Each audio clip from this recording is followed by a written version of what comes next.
Fill her up. You're listening to the Gas Digital Network.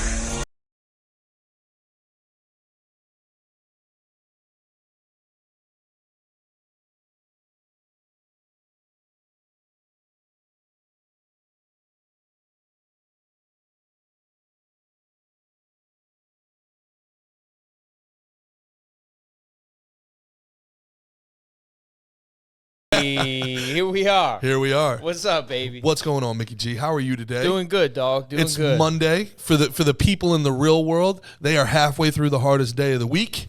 We're here to help them get through the end of this day, and then it's all downhill. Unless they love Mondays. Unless they love getting back into it. They love Mondays. They love Mondays. They're CEOs. Most people don't love a Monday. They're ready to rock. Who do you think does love a Monday the most? Who do I think loves Monday the most? Yeah. Government, man, loves Monday the most. Oh my God! Because our Go tax, figure. Why'd I ask? Our tax peasants can start feeding the machine. You know, most people, Mick, they don't even start earning money for themselves and their family until after Tuesday, maybe halfway through Wednesday. Oh, really? Because all that shit gets taken away at first. Before man, their I tax, cursed already. Before their tax obligation. Already. I might need to actively try the rest of this and not curse. We're gonna put a swear jar. So I think Gas Digital likes when you curse. Speaking of, like how whatever you said about not getting paid till Tuesday. Did you hear about the 4-day work week? How that's becoming a bigger thing? Oh, that should be. I always thought, I remember being a kid in school, being like 5 and 2. Yep. Let's even this out a little more. 4 and 3 is a lot more fair. It used to be worse. It's still in your favor. You still got me in school more. Mm-hmm. But give me I need a little me time. Little me you know time. What I mean? Yeah. Let me have some fun. Used to be worse. Not be worse. stuck up in a desk. Yeah. You know what I mean? Stuffed in there like a worker bee. It's messed up because trying to break your soul. With the way that technology has advanced over the course of the years, the businesses are getting so much more output from their employees. They don't need their employees for 40 hours. Employees getting paid for 40 hours the same way they've been paid for 40 hours for 60 years. But now you can do more work in one day, like with a tractor, than you could hauling wheat by hand. Whether you're doing labor. Imagine what an accountant can get done in 40 hours nowadays with Excel spreadsheets. And calculators. Yeah, as opposed to an abacus. They're out there. Look, you needed 40 hours to write the ledgers and triplicate and shit like that. Now they're getting paid the same 40 hours, and they got to do how much more work? I think I'm with you. Let's go to power to the people, baby. Yeah. Power to the people. I'm with it. It doesn't feel like we started because you didn't do our intros, but you know what I mean? I think it's okay. I think we're going to just keep going. We're going to rock by it. We're going to see if there's an outpouring, if people are complaining, then, You know what? We won't let you make that mistake again. Maybe we don't need the intros. Maybe today is today is a new day. Yeah, they know who we are by now, right? I think we're over 20 episodes in, bud. Crazy. That's wild. That is wild. What do you think about that, Ben? Thanks, Ben. Speaking of 40-hour weeks, Benny cut a rug over there. That means there is a full work week of Slick and Thick out there now. 40 hours of Slick and Thick out there. And you could just for the good people. Listen to that over and over again. And you never Especially have if to you do subscribe to our YouTube channel. Yeah, do that, please. That's what's up. Or obviously you're on Gas Digital. You should. If you're on Gas Digital listening right now, just go ahead and use the code SNT so you can hop in the comments. We want to start talking to people. And very, very soon, we're working on the technology, folks, as we speak. Ben, tell me if I'm lying. Our YouTube so that we feel better about ourselves. Subscribe so that you can call in and chat with us. Coming very, very soon. Yeah, subscribers only. What is it going to take to make that happen? We're working on the technology behind the scenes. Just give him your number. Here, I'll read G's number. No. This is no. 732. Bad Mickey. Bad. Cut. No cuts, brother. We live. We live. Oh, we man. live right here. Oh, man. So everybody, with the 40-hour work week is nonsensical. Also, you know what I hate about the 40-hour work week now is the idea you have to be there from 9 to 5. Well, so many people have a couple, they're remote. I wonder how much screwing off is going on when people are remote. I don't know. You know what I mean? A lot of dicking. I assume they're sign in first thing in the morning and they're rubbing the sleep out their eyes. Sure. And then they just kind of do a thing. Yeah. And they're like, well, my day's done. Let me tell you something. As somebody who's actually worked in this real world, Mickey, there's a lot of dicking off that goes on in the office too, buddy. I'm sure. There's a lot of time, lot of dicking around. You worked in an office? Gross. Yeah. What'd you do in it? Dicked around mostly. All right. Yeah. All right. That sounds fun. You know, there's meetings. Kicking off's fun. I cursed again. The worst is when... You tricked me. You entrapped me into that one. I ensnared you. The worst is when... people have to like justify their existence, so they have meetings that don't mean anything, and they break up whatever workflow you have, and then you have a meeting to discuss the other meeting that you have, and then you gotta do. I've watched The Office, so I feel like I get it. Like I get like what it's like to work in you know what I mean? Yeah. No, I totally understand. I watched Warriors, so I know what it's like to be an MMA fighter.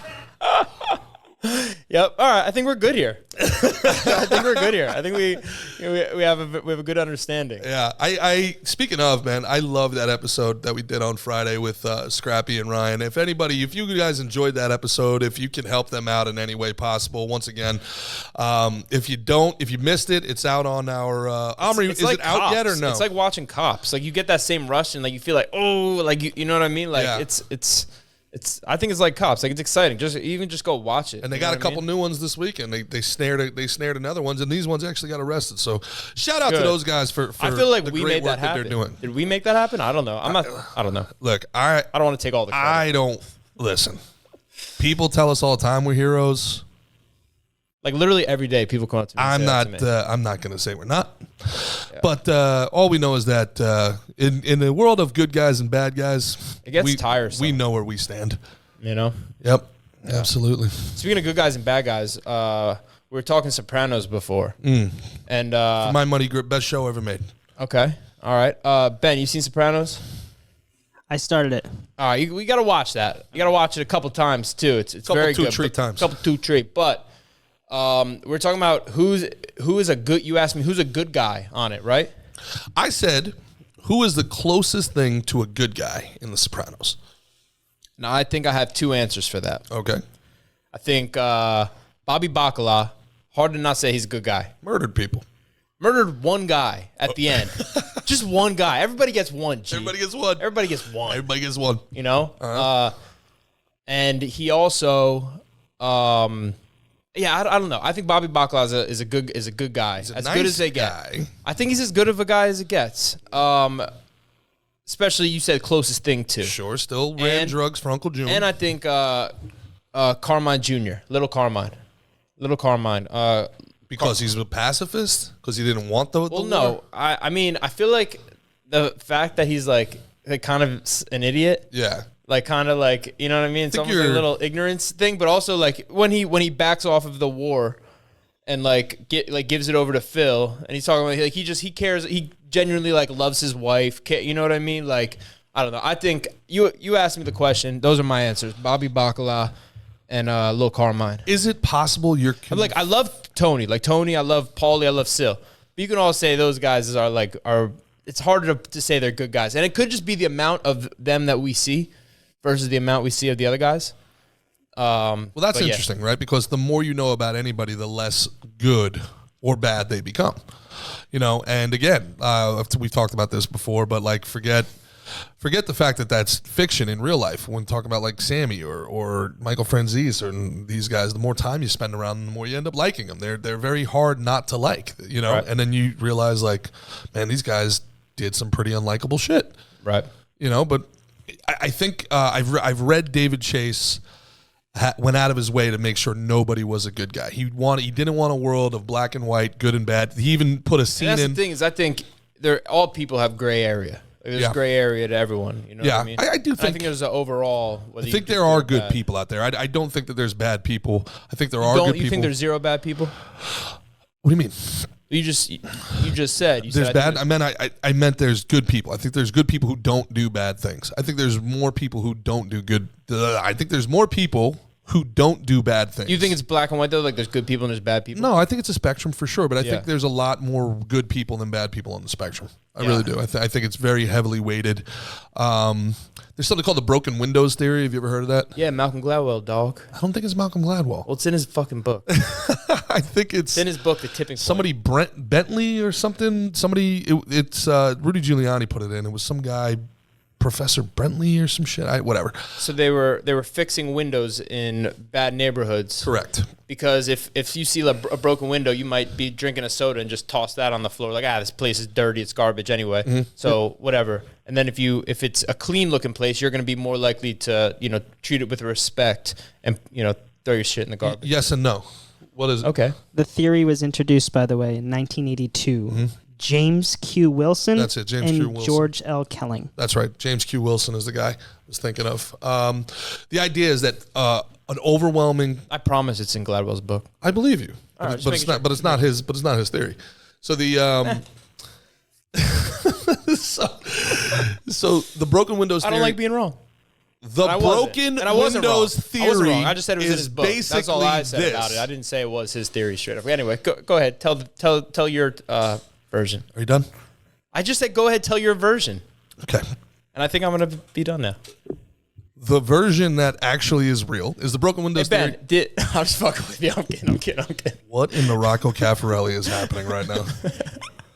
All right, go ahead. Listen, you proceed.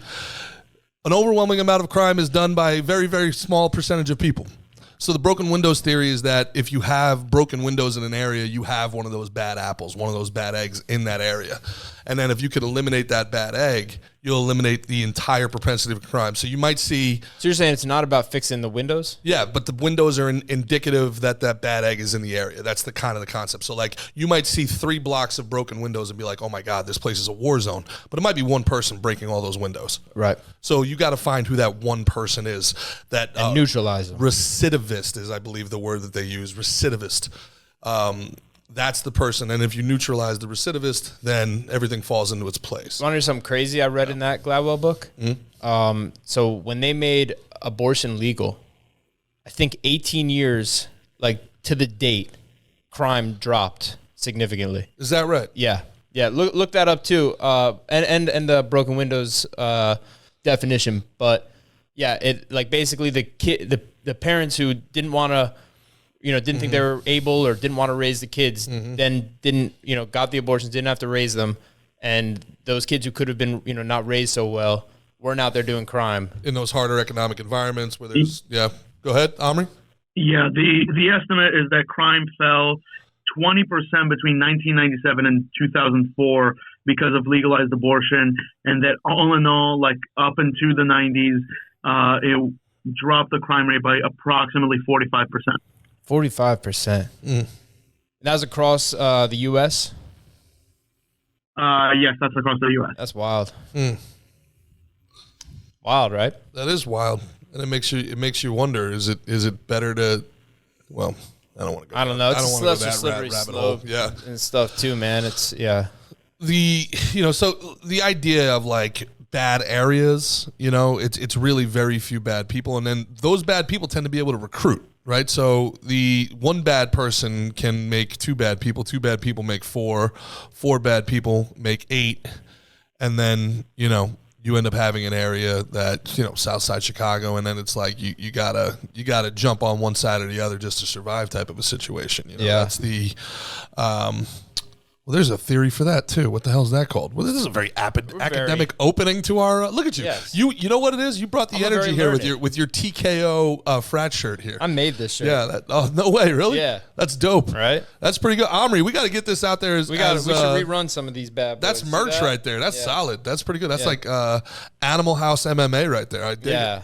Yeah. I'm a big fan of that. What would that be? Theta, Kappa, Omega? Yeah, but you got to do the Omega though. You got to make the Omega thing. You put that little. I don't know. Then people are gonna be like, oh, it's a frat. That's what you're going for. I want it to look a little like it. I want it to look like pretty much how it looks like. That's why I made it that way. I kind of like the KO, like the KO, the like Theta, the Keta, Omega, the KO King, the KO TKO. For the people listening and not watching. You're just going to have to trust us on this one. Just imagine Animal House, a cool Animal House sweater here, like a frat sweater, but it says TKO, like technical knockout. Yeah. It's awesome. Yeah. Anyway, I heard Gianni Russo, who we've talked about a couple times, played Carlo in The Godfather, was pissed about the way he was portrayed in the Al Ruddy show. Oh, I bet. What's that called? The Offer. The Offer. The Offer. Yeah. Oh my God. They did our man Gianni Russo dirty, bro. They did everybody dirty. They made him. It was basically the Al Ruddy show. They made Francis Ford Coppola And Mario Puzo the fat comic relief. Yeah. Those two geniuses were like, Al Pacino was gonna quit acting if not for the soft hand of Al Ruddy. Al Ruddy. Yeah, Al Ruddy grabbed the mob by the balls. That's right. You know what I mean? Yeah. Al Ruddy. Of course, it was by him. Al Ruddy. The Al Ruddy story, produced by Al Ruddy, written by Al Ruddy. Al Ruddy, you so First cool. assistant director, Mrs. Al Ruddy. Yeah.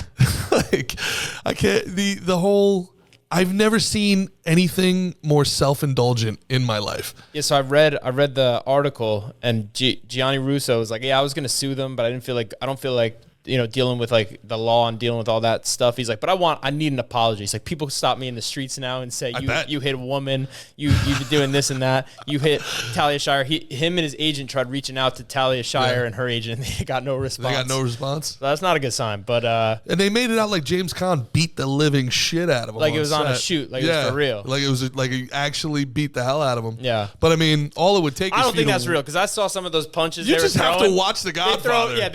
He throws a punch here and he's like, it was clearly not. It wasn't really working him. Yeah, I don't know, man. If you have not seen The Offer, I didn't like it.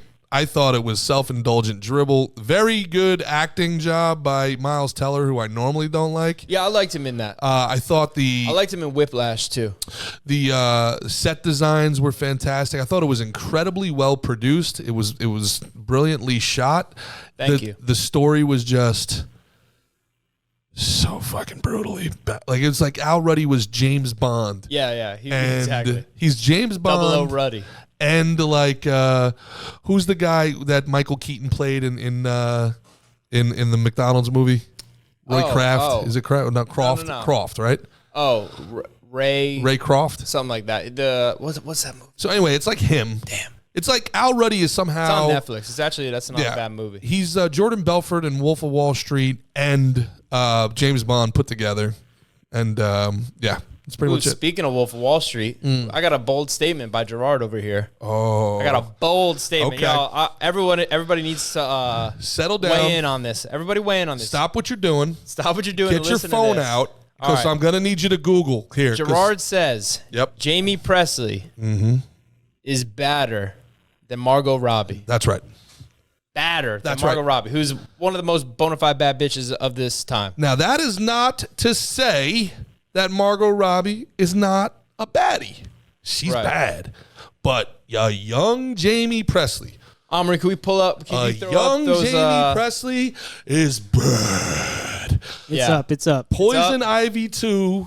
Look at your screen. And I promise you probably thought, oh, wow, Margot Robbie is bad. That's not Margot Robbie. Robbie Robbie. That is Jamie Presley. Yeah. An American made. None of this Australian import nonsense. None of this Australian import knockoff nonsense. That is an American made, certified baddie. Make sure we got the side view here, Omri, because they need to see these cakes. And you need to understand, this is about 20 years ago, ladies and gents. All right? White women weren't having ass yet. This was not a white women having ass period of time. Right. Jamie Presley is trailblazer with that butter. Have you ever heard any discussion of Jamie Presley being in anybody's top 10? She's not really. I think she's overlooked. I think she's very much overlooked. All-time shaft job. I would give her the all-time shaft job, but society has given her an all-time shaft job. Jamie Presley was top 10 dead or alive for a whole decade, and nobody ever talked about it. What else is she in? She was in My Name is Earl. Phenomenal in My Name is Earl. Right. And I think she played like kind of a trashy. Well, that's what I think. I think the character that they had her play was like very... trashy. She played white trash. But that's the character. That's not Jamie Presley. Bryan Cranston doesn't actually sell meth, people. Like, these are characters these people play. Jamie Presley plays this character. And matter of fact, you're friends with somebody who could weigh in on this because he's been on set with both. Right. The great Ethan Suplee. Yeah. We got to get him on. We'll have to. Yeah, we got to put a pin in this one, and we'll. He's been on. We're gonna set get his take on it. He's seen it in person. With Margot Robbie in Wolf of Wall Street. Which, listen, and they did a lot of seasons of My Name Is Earl together. First time I saw Margot Robbie on Wolf of Wall Street, let's just say I was impressed. Phenomenal. I was impressed. Phenomenal. And the fake Brooklyn accent, the whole, and Daddy's not gonna. I'm like, oh, yeah, baby. Yeah, she bad. Speaking my language. Mm-hmm. Yeah. But young Jamie Presley, I'm a little bit older than you here, Mick. I remember Skinamax back in the day. Some of these kids don't know about Skinamax. Omri, I bet you Skinamax didn't make it all the way out to Tel Aviv. Ben, you don't even know. It did not. You don't know what Skinamax is, do you? See, Cinemax was something where it was movies all day long. It was like HBO. And then your parents didn't know. Cinemax. Right. But then around like 2 o'clock in the morning, from like 2 to 4, softcore porn. The type of porn. But no Jamie Presley on that. Yes. Jamie Presley was doing softcore porn? Poison Ivy too. They'd play these movies that were glorified porno. Species. The Species movies. Oh, wow. With Natasha Henstridge. Oh, God. It's basically really, really high production value pornography. All right, so that specifically didn't make it all the way to Israel, but we did have like a man's channel called Ego that would do MMA, poker, and cars during the day, and then after 11, it turned into like a Skinamax, whatever, and that was my first introduction to porn. It had a dating show between porn stars and real people that would end in like a fake sex scene. It was very arousing for me at 11. I think that's what Sweens is going for over there at Keeping It Basement. Yeah. I like Sweens. Shout out to Sweens. Yeah, I like the whole crew over there. They got a good. Yeah. Tom's good. They got a whole good thing going on over there, man. Alex, I don't think I don't know if he does it anymore. I don't think he does. Yeah, but all those guys are good guys. Good Jersey boys. Good Jersey boys. But I'm telling you, if you have never had the pleasure of Poison Ivy 2, starring a young Jamie Presley, do yourself a favor. Because this, I'm telling you, top 10 dead or alive, baby. And the American factor weighs heavily with it. Does. She's got the King's last name. Yes. She related to him? Has to be, right? I mean, I don't think it has to be. I think it has to be. She's either related to Elvis or Genghis Khan. It's 50-50, you know? Yeah, I don't know. So a lot of, I hear about a lot of dudes are leaving the U.S. to go pursue women. Call these people passport bros. Oh, this is part of the whole you hear red about pill. This? Yeah, it's part of the whole like Andrew Tate red pill thing. What do you mean? I don't exactly understand red pill and blue pill. What is it? Give me a quick synopsis. Well, it stems from the Matrix and this idea that like you've heard Tate talk about the Matrix. You take the red pill, you get to see all the bullshit that's going on. See it for as it is. Yeah. So the people that are quote unquote. And the blue pill is like you're living in like a fantasy. Yeah, you're going. You're being manipulated, but you like the comfort of going along with shit. Is the idea behind it? Is there any like proud blue pillars? Yeah, absolutely. Really? And they're like, yeah, we're blue pill. And everybody wearing a mask still today. But they're self-proclaimed blue pillars? No. That's what I'm saying. No, these are not like, people don't like call themselves red pill. These are like what people call it to be like derogatory, like the QAnon and then blue anon. And then it's kind of like. No, see, I feel like I've heard people call themselves red pill. Early on, it was like, I'm red pilled or I'm based or I'm like these things. And it's, it always becomes propaganda one way or another. But, all right. But yeah, passport bros. So the idea is Western women are too far gone. You're not going to find a wife in America anymore. There's not wife material here. So head on down to a third world country. Like they're not, like, how are they, what does that mean? Like they're not feminine? And go like west, young man. Yeah, exactly. Like they're not traditional patriarchal. I think there's a lot of them out there. I do too. I think it's bullshit. I think what these guys are really doing is they're going down to these third world countries where $20 buys a hooker, and that's what they're doing all weekend. Like, can we just call it what it is? Yeah, they can get a hooker that looks like J-Lo for $20. Meanwhile, over here they can't. The women are just get nothing going. The women are just nicer in Ecuador. Yeah. For $20, or you spending $100, and that's half of a bottle in a terrible club in Brooklyn. Yeah, and then the girl doesn't even look at you, screaming someone's ear. Yeah, maybe you just maybe you work at Verizon and make $45,000 a year, and that just ain't cutting it in L.A. Yeah, in the L.A. hookup scene. So yeah, you fly on down to Nicaragua, and all of a sudden you balling. Yeah, you know what? I'm not mad at it. Fuck it. Get in where you fit in, boys. Get in where you fit in. If it's cheaper for you, the only thing I can compare it to, Mick, is when I was in college, we didn't have a lot of money, but we liked watching Yankee games. So instead of going up to the Bronx and spending $200 on a ticket, we'd go down to Baltimore and we'd get a hotel room for $100 split between 3 guys, and we'd get $20 tickets to watch the Yankees. Now, were we cheating on the Yankees? No. We passport bros. To me, it's just a wise investment. You just go where where the dollar stretches. Get in where you fit in. You get in where you fit in. Mm-hmm. You're telling me that if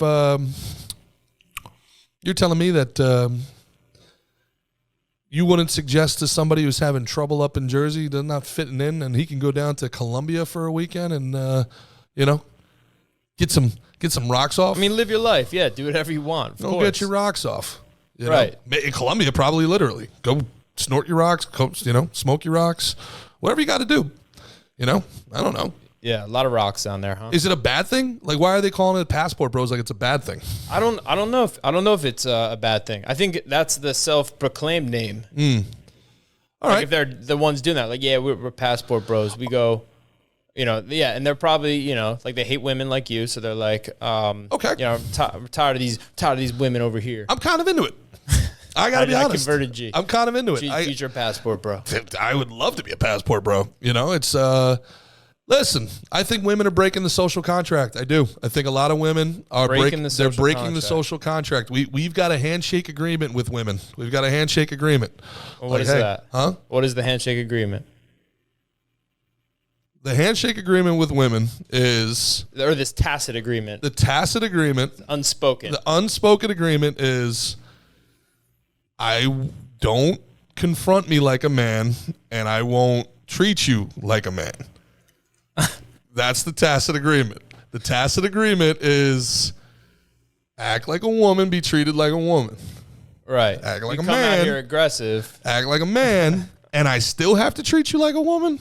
And that's what's happening more and more and more and more. And I women see it, hitting their dudes. Getting right up in their shit, aggressive as hell online. The social media has made not just women, a whole lot of people super comfortable doing disrespectful shit. Conflict with no resolution. Right. And I think if these passport bros, they need some conflict resolution, or it's fight or flight. And if they're saying, you know what, I've had enough of these bitches, I need to get up out of here. God bless them. They're doing the right thing. What should they do? What are their options? These people get in their face and then they just have to be submissive and be like, they walk away. What should they do? I got to find some good quality women. Yeah. They're in the Midwest. Oh, yeah? Oh, yeah. There's beautiful, beautiful, beautiful women who are respectful. And this is not about being submissive. Every feminist in the world is always like, you want women to go back in that kitchen. That's not what I'm saying whatsoever. Don't be disrespectful. Just don't be disrespectful. That's all. And make me my damn sandwich. I can make the sandwich. I'm fine with it. I don't need you to do anything. But don't talk about, equality and everything. And then you never notice that there's never a feminist when the check comes? Am I wrong in saying that? Am I wrong to say that, we want equality, we want equality. Okay. Pay for dinner. Yeah. Now they'll do it, but they will make your life a living hell for the rest of the night. Yeah. That's been my experience. Is that different for Mick G? Nah. I like women, unlike you. So Mick's not a passport bro. I'm not a passport bro. Listen, man. I'll call it what it is. I'll keep it 100% G real, and then we'll go to the comments on this. Sometimes you need a break from these bitches, man. Sometimes you just can't enough with the marching and the yelling, and there's a new problem with the world every freaking week, and you can't do nothing about it. They get all up in your shit. These white women talking about how bad white men are, and you're just like, what the fuck? What were you out here? Were you out here breaking into slave ships back in the day, trying to get people off them? How are you not culpable in this with everybody else? This idea that they can somehow be the most privileged people on earth and a victim at the same time, you just got to take a break from them. Go down to Colombia, hang out with some girls that just like to... Wow, you really got behind this passport, bro. I like it. I'm into it, man. Let's go down. I want to go to Colombia right now. I want to go to Colombia where Latin music... Look, we really want to get crazy with it. How about this? Latin women just flat out better than white women. Yeah. Just the culture's better, sexy. Now they get loud too. And they'll get aggressive, but there's a sexiness to it. Then there's a music to it. So if you're gonna be aggressive, you have to do it sexily. Yes. Still be feminine. Still be feminine. While they're smacking you in the face. Yeah, but they bite their lip while they're doing it, and it's like, okay. Yeah. This is a test, huh? Okay. Yeah. Okay. Am I wrong here? Tell me if I'm wrong. Am I wrong? You are absolutely right, bro. Thank you, Ben Castro. As a Colombian myself, the Spanish women. Big up in your people here. Yeah. Hey, I'm gonna tell you this. They are a lot of fun. They take good care of you. Yep. But you're right. They're loud and. You talking the like native Colombians or like Florida Colombians? I think just the Spanish culture in general. I think a Spanish woman in general just has that. Like she wants to take care of you. You know, go out, have fun. Yep. I feel like that's a woman though. Yep. Women, you know. Just give me red state country white women. That, you know what, red state country white women, you guys are off the hook. You Nashville hotties with your jean shorts and your white boots. You guys are all Daisy Dukes. You guys are good too. You guys are invited to the cookout. You love you some Nashville too, bro. Now you're speaking my language, G. Now you're speaking my language. You know what I'm talking about? I know exactly what you're talking about. All these Warby Parker wearing wannabe fucking Sarah Silverman asses, they can ship off. Has the comments weighed in on any of this banter? Mostly that she just has to be Christian. That's the most important. What about the Jamie Presley Margot Robbie thing? Wow, I didn't realize we had such a pious listening base.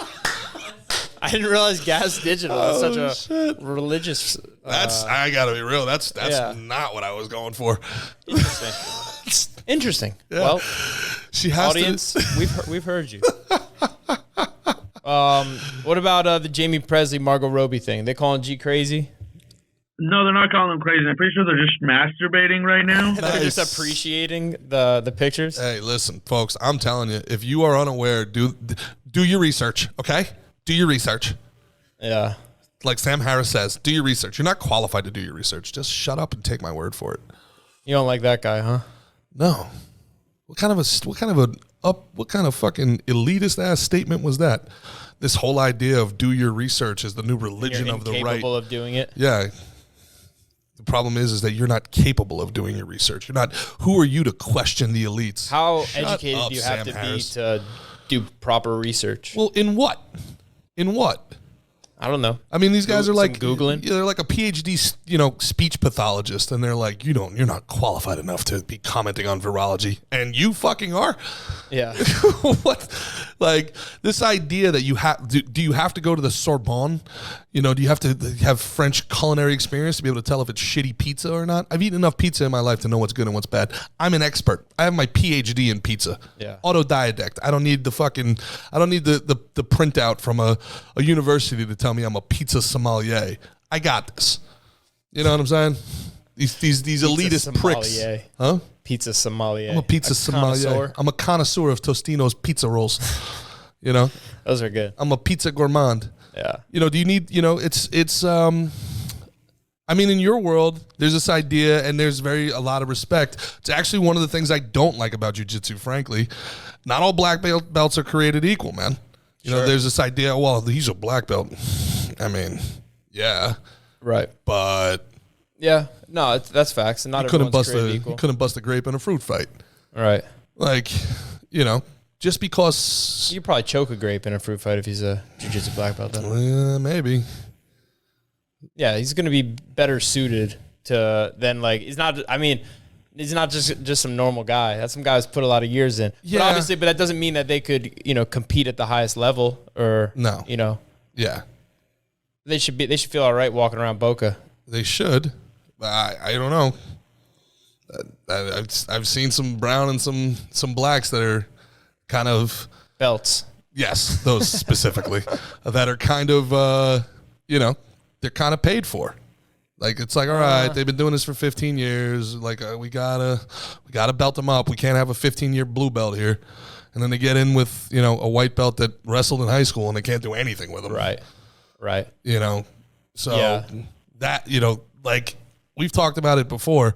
A PhD just doesn't mean to me what it once did.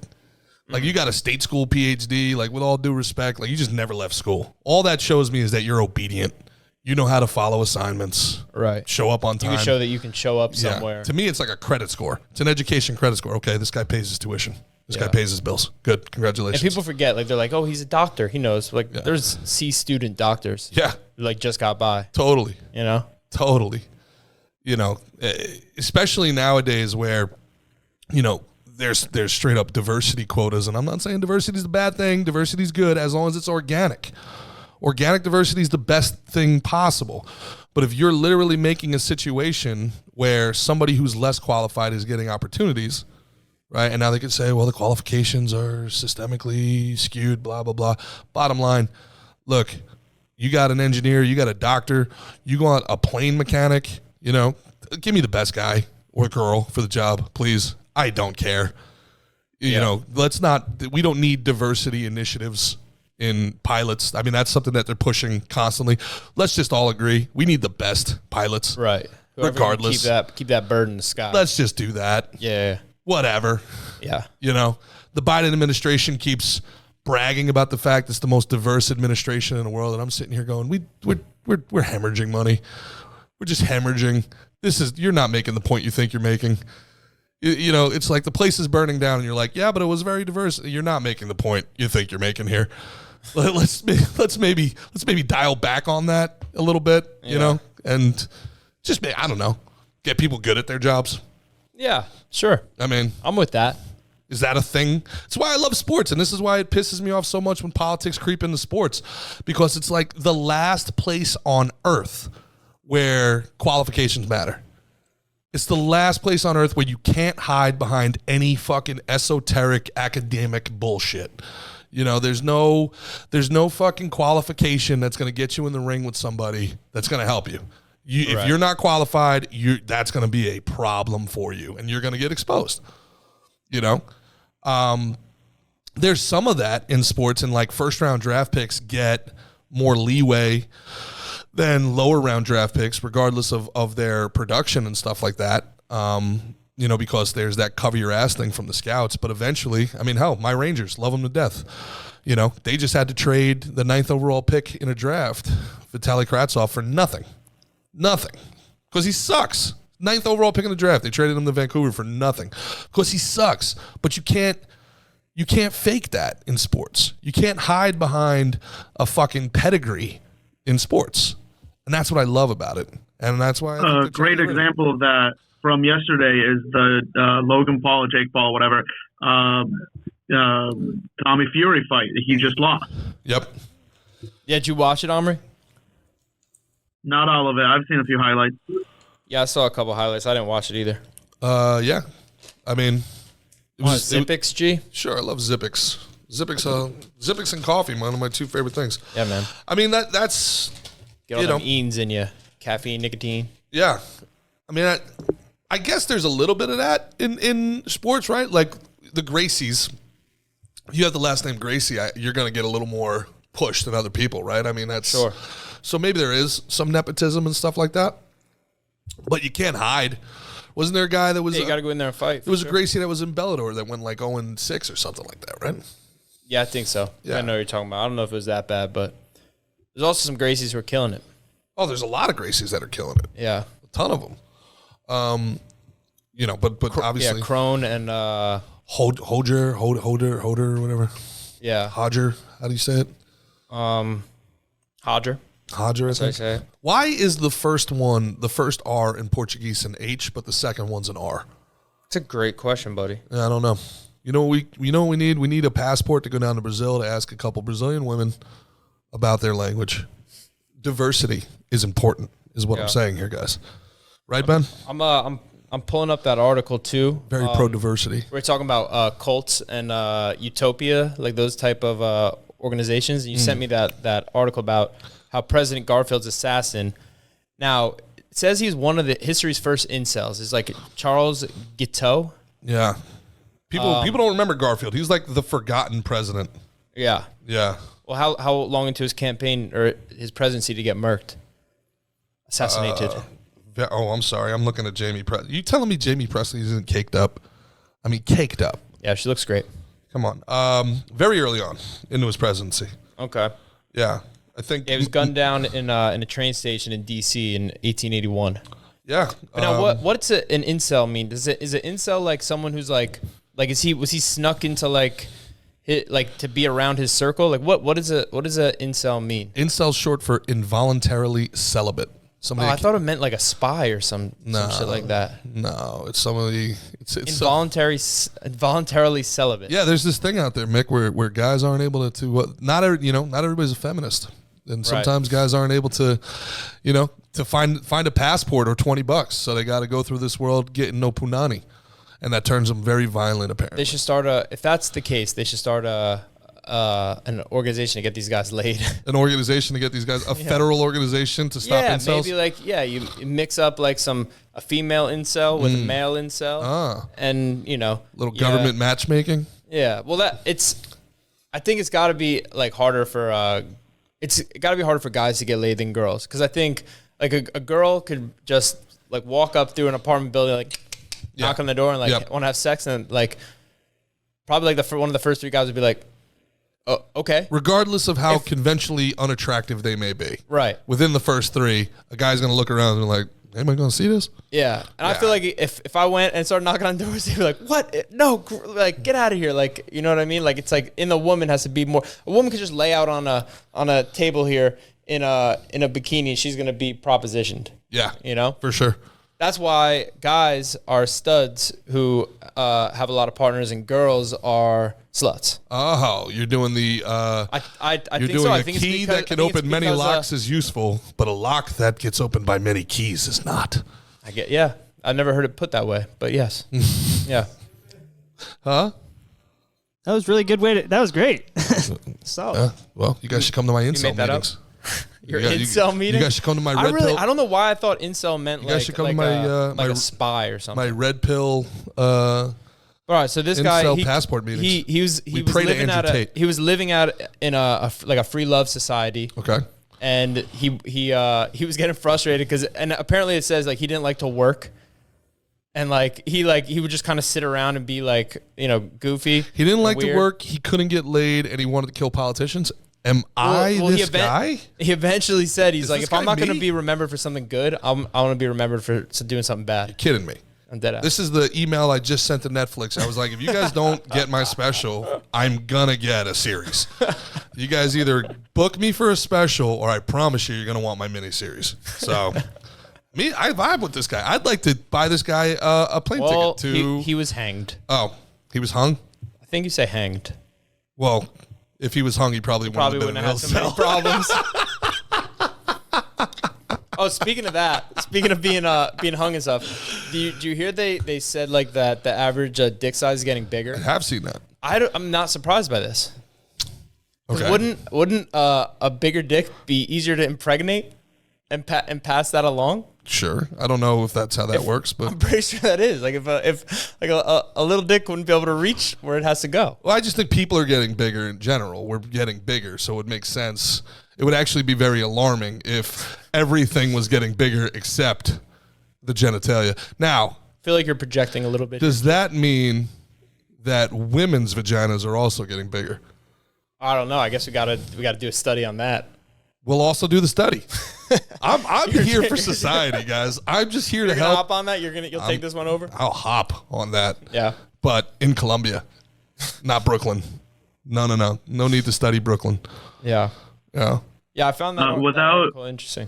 What's that? Without sounding too defensive, I will say that according to Google, penis size did not affect fertility. It's all about sperm count and motility and that stuff.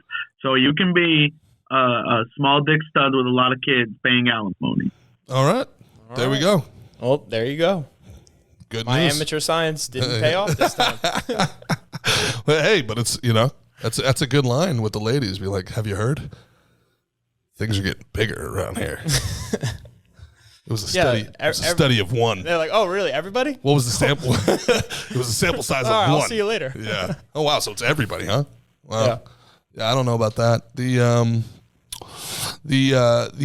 interesting thing though is that the older I get, the more grateful I am that I was circumcised.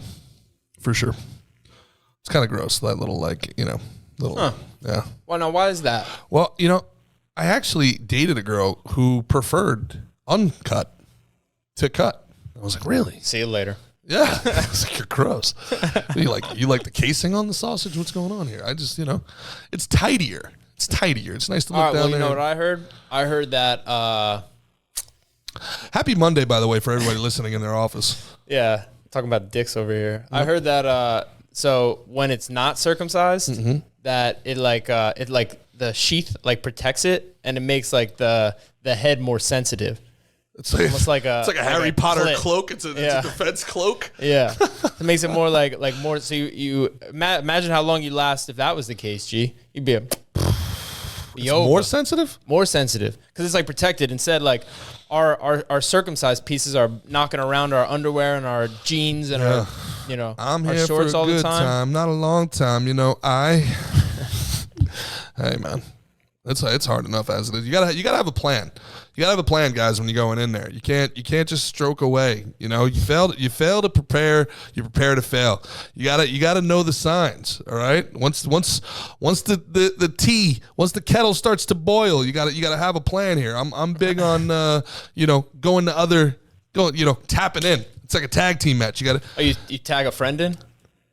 No, but I'll tag in a hand. Ben raise his hand. I'll tag in a hand. I'll tag in a hand. You'll tag your own hand in? I'll tag in a hand. Oh, yeah. I might tag in a tongue, Okay. until the water gets down to the pressure gets down to an acceptable level. You got to get the pressure down to an acceptable. Pressure busts pipes.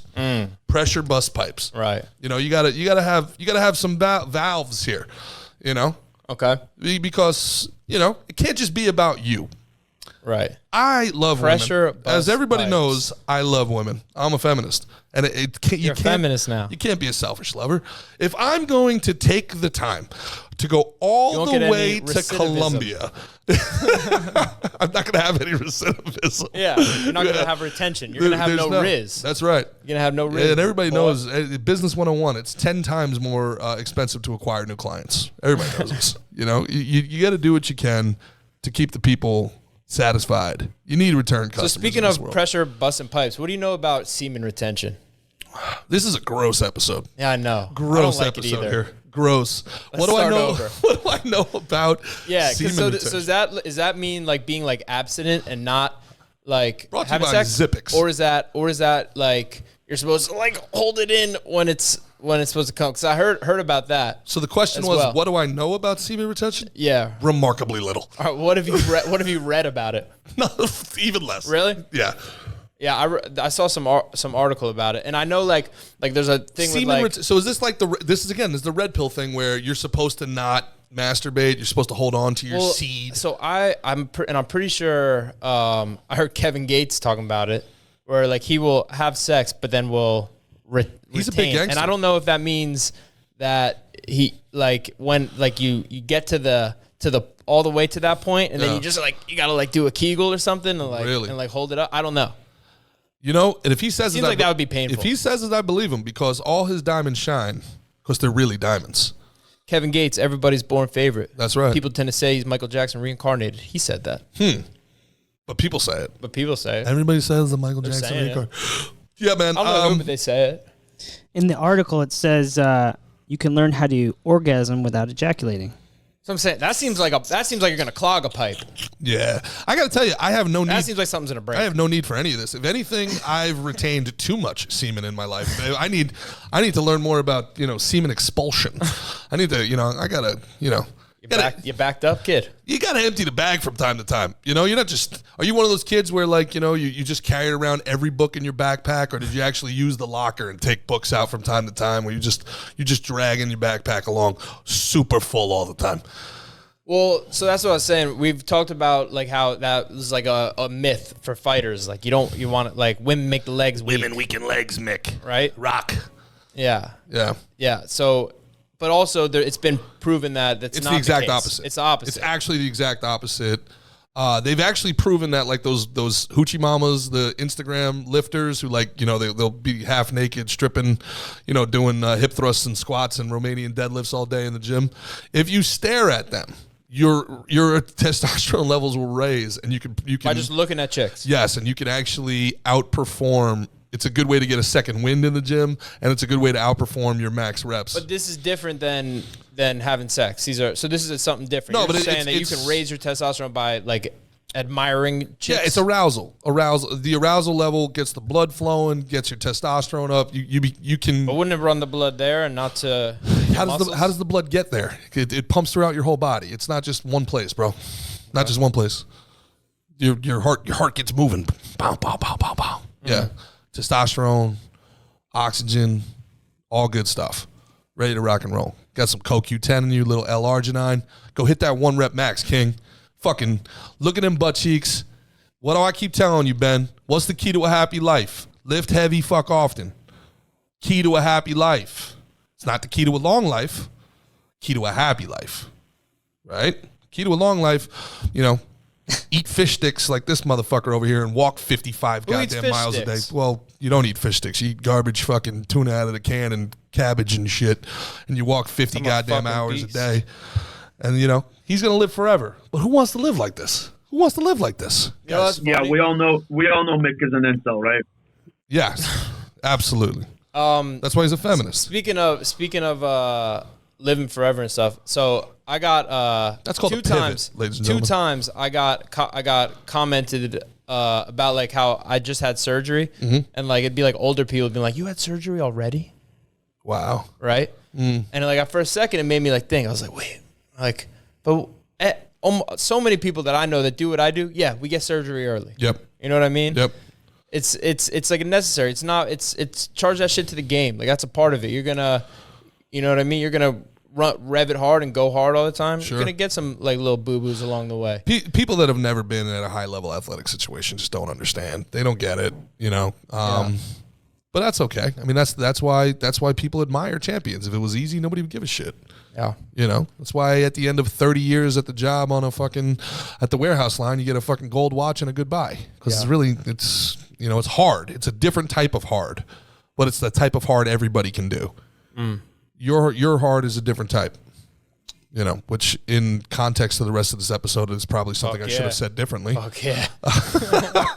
Probably a better way to phrase that. But yeah. Anyway. Here, ready to connected to that. Pivot in 3, 2. Connected to that, we had a discussion earlier in the chat. Not a real question, but I did want you to hear your take on it. If you could choose one superpower, which superpower would you choose? And I have a follow-up specifically for Mick. If you could keep that superpower a secret and still keep fighting, would you do it? Like as an unfair advantage? Great question. Yeah, why not? You got to use everything you got. Have they ever? Well, should I not punch people in the face with my right hand because it's really strong? No, you gotta you do what you got. You use what you got. Yeah, you got to put it all to work. Yeah, hell yeah. If I had invisibility, I'd be going bloop, stepping over here, bang. Nah, bloop, step over here, bang, bang. Stupid. Then you'd give it away. You'd get one fight like that. No, they'd be like, he's blazing fast. Because I imagine I could just be like visible. You know what I mean? Like split second. You'd be Wolverine. You'd be cage fighting like Wolverine in that I don't know what, origin story. Should I not use my super strength? Well, they did this in Spider-Man also with the great macho. You got 3 minutes with me, freak. In the what was his name, like Buzzsaw McGraw or some shit like that. What was that? He actually like broke his neck in that scene too. Which is what movie? The original Spider-Man reboot, Sam Raimi and Tobey Maguire. Good Spider-Man. Okay. Yeah. He goes into like a cage fighting thing as he wanted to be called like the Incredible like Spider Human or something like that. Yeah. And Sam Raimi's guy, that actor always works with him. Bruce Campbell. It's like the Incredible Spider-Man, which is, now that I'm thinking it, probably the name of the movie. He goes in the cage with Macho Man, who's Buzzsaw McGraw. Yeah, it was, really memorable scene. R.I.P. Yeah, R.I.P. I love the Macho. And now his brother. Lanny Poffo. The genius. Who swore to God until the day he died he was heterosexual. I don't know about that. I don't know enough about him. Why don't you go watch some old school The Genius clips and regardless. Maybe being a character. Yeah, sure. You know? Anyway, I'll put it this way. I don't think he was a passport boy. You don't think the passport bros are practicing semen retention? Well, that would seem counterintuitive. I don't know, dude. Or unless they're holding it for the weekend. That's what I'm saying. I think they're. And then they're like, "It's Friday, yeah." Tighten up as Saturday, it comes. Sunday, what? It's Friday, yeah. So what power would it be? What's your powers? His power? It's like, well, I already have super speed and I already have super strength. Oh, what powers does he need? Yeah, I could fly, maybe come up and just like kick at people's heads when they're. There we go. You know? Yeah, that'd be cool. Flying would be sick. Flying would be cool. You know, regeneration would be dope. Yeah, like I rip my arm off and then beat them with it. And then I have two arms, I could swing it like a bat. Yeah, how does that work? Yeah, I was always wondering, like, when it came to that stuff, I'm sure that there's, like, Reddit threads on this, but, like, Superman's always clean-shaven and has, like, a short haircut. Like, what blades were cutting his hair? He's a man of steel. Bullets can't penetrate his skin, but a fucking Bic razor can shave him? Yeah, Gillette Kryptonite. I guess. Is that how they do it? Is it like, have they... I don't know. I never thought about his toiletry bag. Yeah, he ends up with Lois Lane at the end, right? Like, I don't know about you, but I'm not, like, sitting here... He's going to tear that poor woman apart. Come on! Gee, there is an answer to that. He comes harder than a speeding bullet. This poor woman goes down on Superman one time, ends up with a fucking 12-gauge hole in the back of her head. It's a fucking exit wound. And then he's got to spin. Every time he nuts, he's got to spin back around the earth to go backwards, to make the time go backwards, and then, start over from the beginning. So does the nut go back never inside have any of him? Kids? I'm not a big comic book guy. If he spins back around to reverse time to save Lois Lane after his ejaculate blows her fucking brains out, does he actually feel the nut go back inside of him when he's doing that? You just blew Ben's mind. I'm just trying to figure it out. Yeah. I need some canon on this, Omri. Have these answers been said? All right, so I'm looking for a cum answer, but I can answer the question for how he shaved. He found a piece of scrap metal from the ship that brought him to Earth. So it was kryptonite metal, and he just shaves it off with like a piece of metal. Mick G was right. Kind of knew it. Crypt Bic. I was right. How about that? Yep. Huh. Interesting. Go. How about that? So so Superman really is a Billy badass, man. He uses shard metal to shave. That's pretty. Do you think is he a shaving cream guy? Man, I've never thought about raw. I never even thought about him being clean shaven. Yeah. I just assumed he was just like that. Just that's it. Maybe he didn't grow beards. But I mean, now we see that he did. Like a certain someone. I don't know who you're talking about. Like a certain somebody. I don't know what you're talking about, man. Huh. I don't know what you're talking about. I think you're so cool with your freaking. Hey, listen, buddy. Listen, one beard's better than two chins, friend. Okay, one beard. What we got in the chat, Omri? We need to get the call-ins going, Ben. I'm very much excited for call-ins here, especially screened-in call-ins. I'm very excited for that. People really don't like when we're talking sports here, but have you watched any of this? The new baseball? Yeah, with the pitch clock. I haven't seen it yet, but I can't wait to. I hate it with every fiber of my being. Why? It's not. It's like they polled a bunch of people who never watched baseball, and they were like, "What would you change about baseball?" And now these guys are like rushing into the pitcher's ready to pitch. Like, well, as a former hitter, I'm just getting so much anxiety. Yeah, I think as a pitcher, it would be. I at first thought I would think it would be difficult for a pitcher. Yeah. Because he has to you know what I mean? He can't take his time. Yeah. He has to almost have his cardio up. Way worse for the hitter. But it's worse for the hitter because the pitcher can then get in a rhythm. Yes. He's going to have a better rhythm. The batter can't step out. Correct. And break up that rhythm. That's right. Right. And also you can't get so much of this is you take a second to evaluate what's going on. Like, all right, he just threw a fastball down and away. Yeah, just pew. Doubles up. Now it's just bang, pew, bang, pew. Bang. Yeah, I think I think the hitters are going to get fucking pissy. What I think is going to happen is guys who take a pitch for a strike anyway, they're just going to take their 12 seconds, say fuck it, and take the strike and move on. And then when guys are batting $150 in the middle of the year, they're going to get rid of the rule. That's what I think. Yeah. You think they're gonna toss out the rule? In the I think they're gonna year? change it. 8 seconds is way too fucking fast. That's what it is. 8. 8 to get in the box. Okay. It's too fast. It's too fast. Unless they change the game completely.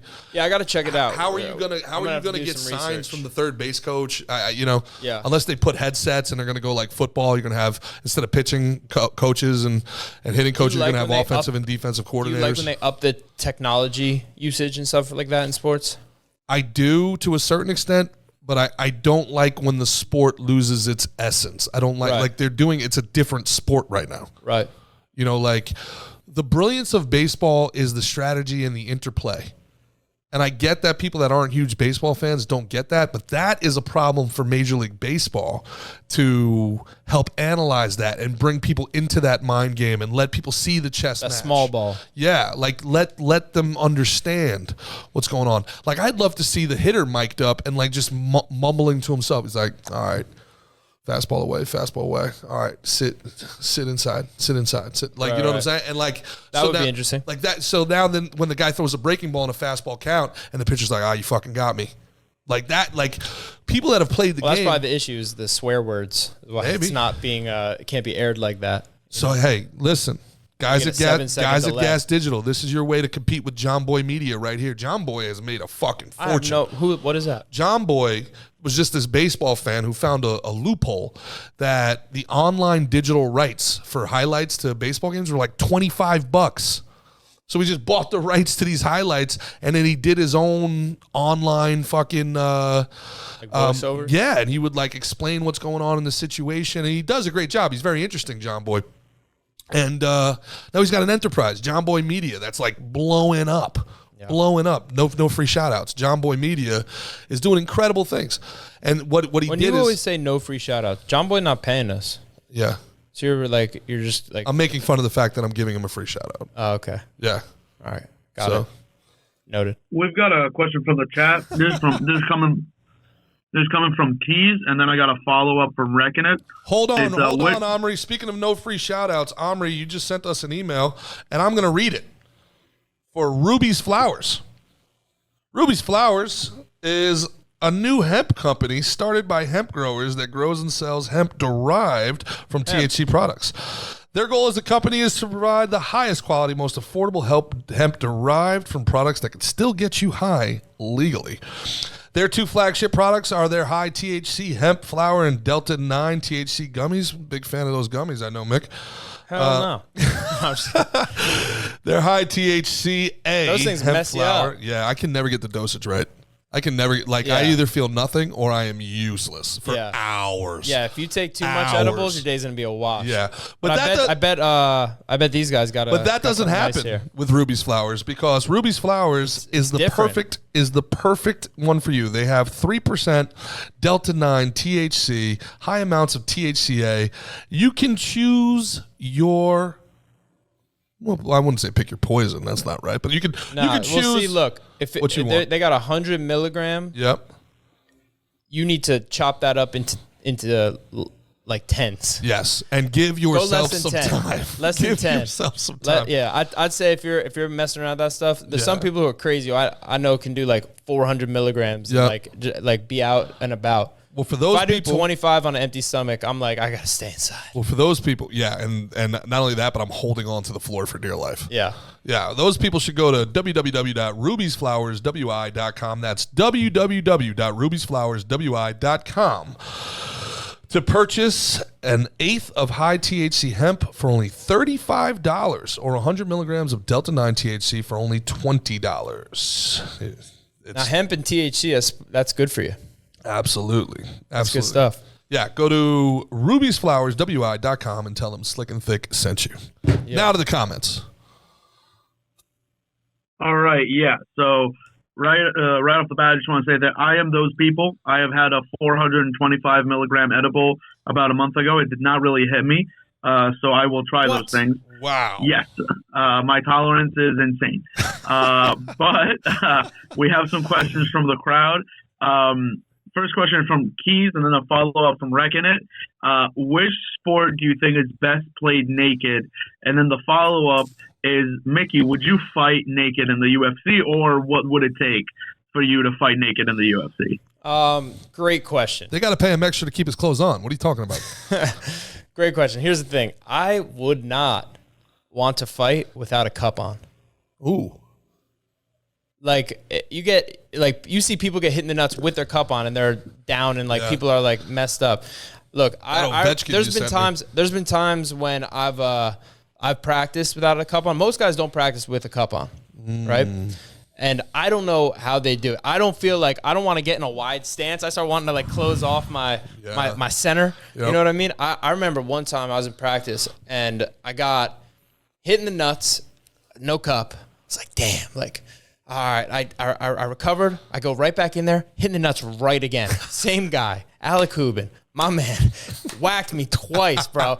I was so mad. Yeah. I was like, I'm never not wearing a cup again. Yeah. And since then, I've always worn. And plus, think about it, jiu-jitsu. If you're trying to play an open guard, or if you're going for an arm bar, right, and someone just pulls their arm down and like rakes their elbow across your junk, like that's terrible. An open guard, if someone tries to pass knee slide through and hits you there, you know what I mean? I think a cup is very important. I also, you talk about an arm bar, that cup might give you a little extra leverage there. A little extra leverage, hard leverage. Take the back, you could drive your steel cup into their spine, you know what I mean? Rather than after watching your nuts mashed. Your boy Ong kick the bag the other day, I'd imagine probably getting kicked straight up. No. You're gonna pop one out. Nope. You know, it's so funny you say that too. I can remember the day I decided not to wear a cup in high school football. I was like, it's restricted me a little bit. I'm getting off the ball. I never get hit in the nuts, whatever. Nobody else wears it, Yeah. 3 plays into the game. Yeah, you get 3 plays. It was back on at halftime. Yeah. 3 plays into the game. Just like, a guy went, it was a wing tee offense. They were doing a crackback. I got my hands on the guy and his helmet went right in. I was like, I went to take the block on, and he kind of went to chop. It was basically like just dove into my dick. Yeah. And head first. Fighting's almost homoerotic enough in just our little shorts. I don't think we need to do it naked like the old Olympians did. Why not? Which is crazy. That's how they used to do it. Let it ride. Yeah. Let it ride. Rock out naked. Got to go out. Do you think that? Yeah. I mean, how do you think he got the name Plato? Plato's not his real name. It means broad. Oh, maybe the shoulders. That's what I would have thought. You're thinking, I've never heard talking about his broad parts. You know what? It's just the episode. It's just the episode. Yeah, man. Weird app. Guys. Weird app. It's a Monday, baby. What was the other question, Omri? Which sport do you think is best played naked? I don't know. Women's volleyball is my choice. Solid. Great answer. I didn't know that we could do that. I thought it was sports we had to play. Yeah, absolutely. Women's volleyball is a great answer. Yeah. Yeah. Yeah. That's it. Yeah, I've heard someone say about MMA, they're like, hey, we have to be out there without our shirts on. So what about these girls? Yeah. Meanwhile, every heavyweight's like, do we have to? Can I wear a rash guard? Can I not wear a rash guard? Like, they're doing it in the NBA. There are undershirts in the NBA. Yeah, it's interesting. You talk about superpowers before. I'm almost happy I don't have superpowers because I feel fairly confident at this point in my life. I would not use them for good. Come on, man. I don't believe that's BS. I would be I would want to use them for good, and then I'd be in traffic one day, and then everybody in front of me would die. That's sorry, but I'll make up for it by saving a bunch of people. You're a road rager. G, the most liberal thing about G is that usage of his horn. You're on the horn the whole time. Yeah, you don't like these drivers down here. Listen, you don't like drivers anywhere. I've seen you in New York too, bro. People got to get moving. The cell phone has made people a bad driver. I agree. Right? Yeah, that's people got to get moving. People on their phones. Gee, I only see you as just a superhero whose name is Road Rager, and he kills people who drive slow in the right lane, and I'm really fine with that. In the left, I would. How about just left lane? Yeah. You know what I would probably do? I probably wouldn't kill them, but I would physically move their car into the right lane and be like, "This is where you go." Go. If you're going to give me credit, Mick, you've been in the car with me enough. Do I tell people fair enough? Do I say when they're in the right lane, slow as you want to go for it, no problem? Somebody cuts me off, am I ever angry? Are you ever angry? Yeah, when somebody cuts me off. Only one time. If they cut me off and go slow. If you cut me off and go slow, what are you doing? Why'd you cut me off? Right. If somebody cuts me off and gets moving, I'm like, all right, fair play. Yeah, it's simple. The left lane, you got to know that's the fast lane. Left lane fast. If people are within 25 feet of your bumper, you're going too slow. Probably. I never realized speed up and then move right. How much I hated people from Ontario until I came down here. Nobody from Ontario can fucking drive. It's unreal. You see an Ontario license plate down here in Florida, and that person's an asshole. 100% chance that person drives like an asshole. To a 100%. Well, that's like when we're in Do they Jersey, use kilometers? If we see Connecticut or PA, we're like, all right, Pennsylvania. Going slow in the left Pennsylvania. lane. Oh. Yeah. Pennsylvania is the worst. I've also been stuck behind plenty of Jersey drivers in Jersey.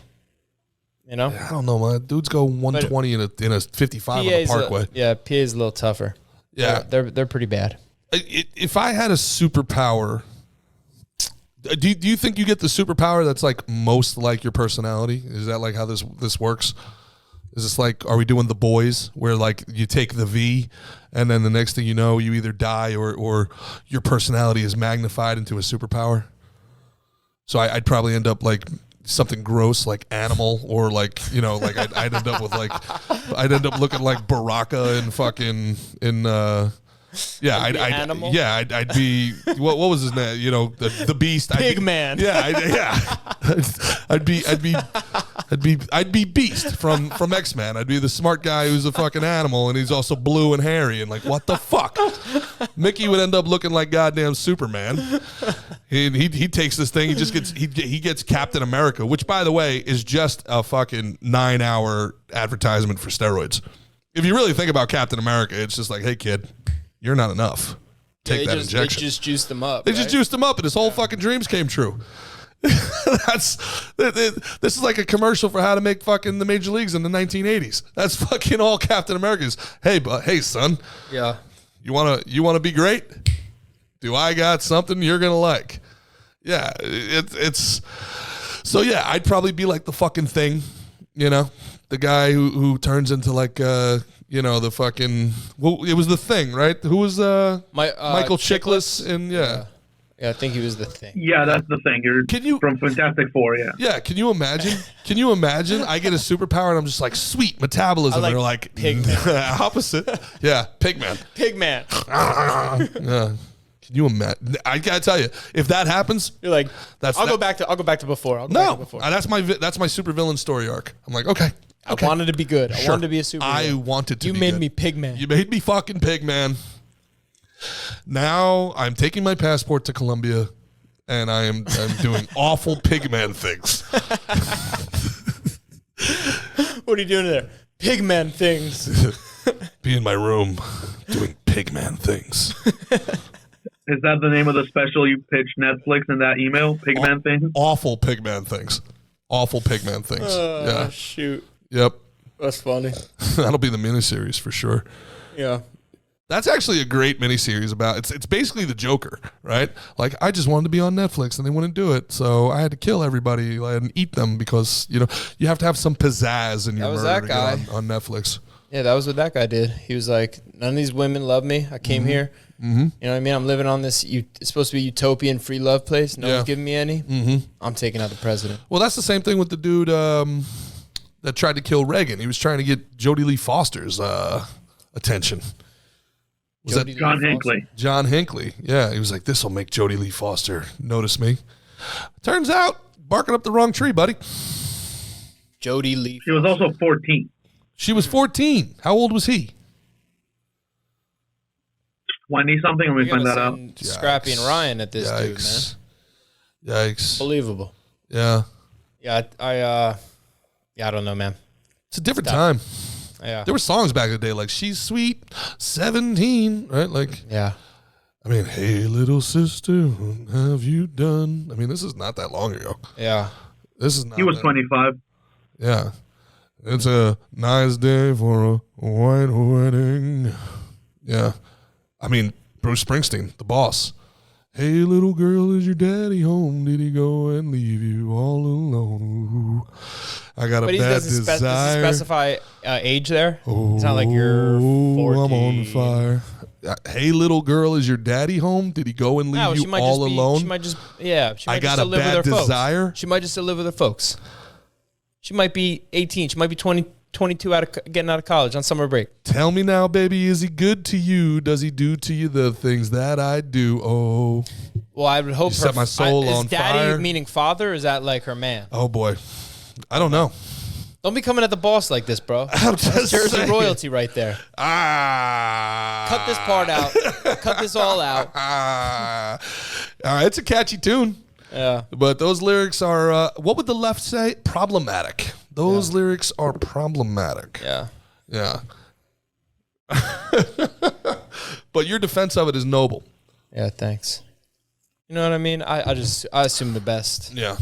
Yeah. So you give everybody good faith right up front. You give good faith, and then you allow for them to prove you differently.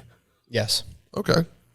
Yeah. So everybody, you know, as long as they're cool with you, regardless of what they've done in the past or whatever. Not necessarily. I mean, I'll also see, like, one thing I don't like is I don't like when I'll see people be like mad cool to me and then be shitty to someone else. Yeah. Like that shit, I'm like, psh, fuck you. Like, you're out. Like, you're not, I'll never, you know what I mean? Yes. Especially when they're clout-oriented people. There's nothing that turns me off in the world more than clout-oriented people. Like, it's kind of cliche where people are like, watch how someone acts towards the waiter, which you should obviously be nice to the waiter. They have control of what you're about to put in your body. You also would have to be the worst human being on earth. You know what I mean? They're gonna. People that are helping you. I'll be when with the waiter. I'm the nicest guy ever. Yep. You know what I mean? Especially then, because like they don't like you. They're hawking loogies or wiping their butt with your toast. I don't know. Well, we called dibs the other day from the boat, and if Doc Cop didn't let us on, I was going to get pissy with Doc Cop, but he ended up doing the right thing. Let us in. Yeah. You know. Remember Doc Cop? Yeah. Where did this come from, though? Well, he's service industry, it's, being nice to him, but at the same time, like, you should kind of reciprocate that kindness, don't you think? It's sure. Like at some point, I don't have to continue being nice to you. Right. Yeah. No, I think, you get more ants with sugar, get more bees with honey. Yeah. Why not be nice? It's not that much harder. I agree. I agree. No doubt about that. But at the same time, like, do your job. Yeah, fair enough. But at the same time, fair enough. Yeah, you could let someone know. Yeah, if someone's like, but yeah, as you were saying, yeah, no, I like to, take everybody at face value. Mm-hmm. I'm gonna assume the best till they give me a reason otherwise. Sure. I love Dave Chappelle's bit on that, where like his instinct is to defend his friends, especially in this culture, how black men are always under attack. So he hears something bad about Bill Cosby. He's like, those bitches, gold digging whores. There's 39 of them? Damn, Bill, that's a lot. That's tough. What were you doing, Bill? Bill's about to go back on tour. Really? Yeah. He's out and about, huh? Yeah. He got off on all that? Yeah. I mean, he got out of jail. Oh.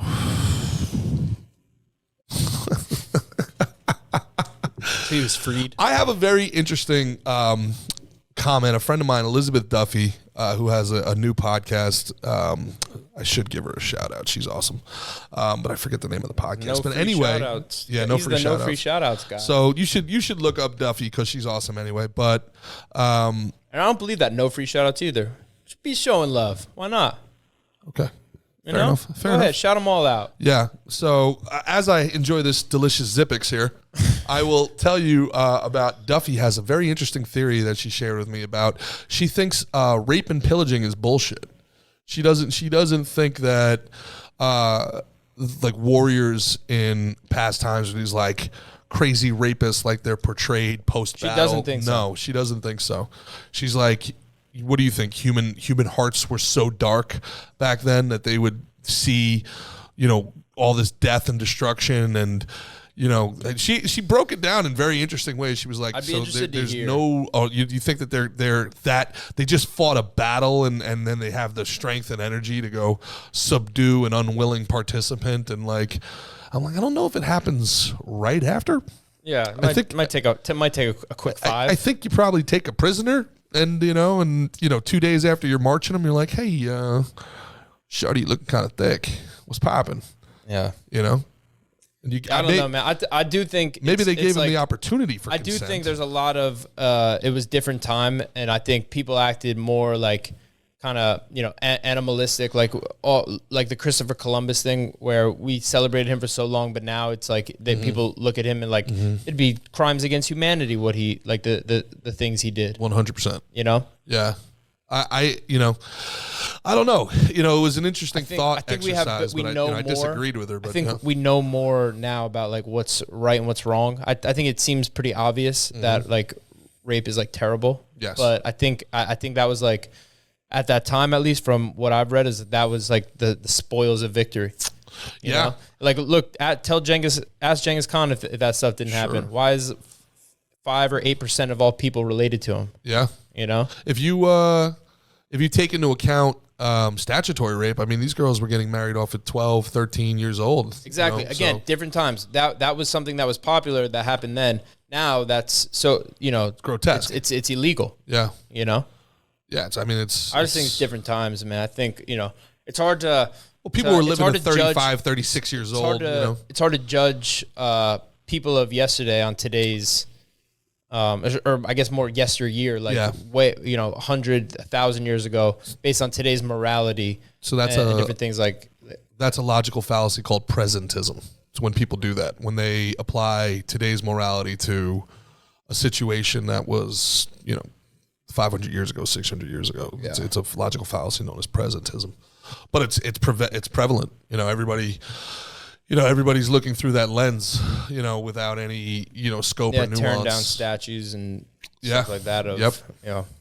Yeah, and it's working. What do you think about the Christopher Columbus thing?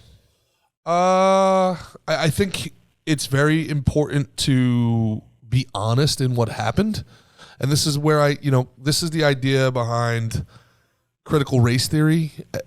Everybody's talking about critical race theory, but nobody knows what it is, and it's being intentionally conflated as history. But it's not. So critical race, history is this is what happened. Critical race theory is this is what happened, and these are the good guys, these are the bad guys, and this is what it means today, and this is how we fix it. It's all that. It's that opinion-based things, right? And it's the good guys, bad guys, angels and demons, blah, blah, blah. But that's an impossibility. There was just that woman, forgive me, I didn't read that much into it, but this woman spent her life as an activist. She was a Black Panther. She's been one of the loudest voices for reparations, and then she was just on PBS tracing back her lineage. They actually traced her gene pool back to the Mayflower, and her ancestors, her great grandfather, sold slaves. Oh shit! Yeah, so the entire history of humanity is violence. The entire history of humanity is a competition for resources and man subjugating his brother. It's only remarkably recently in the history of our species where we've been able to kind of had this almost truce where we can kind of, reevaluate and say, all right, we're not hungry anymore. We know how to clean water. We've kind of got this resource thing under control. Everybody calm down. We have global communication.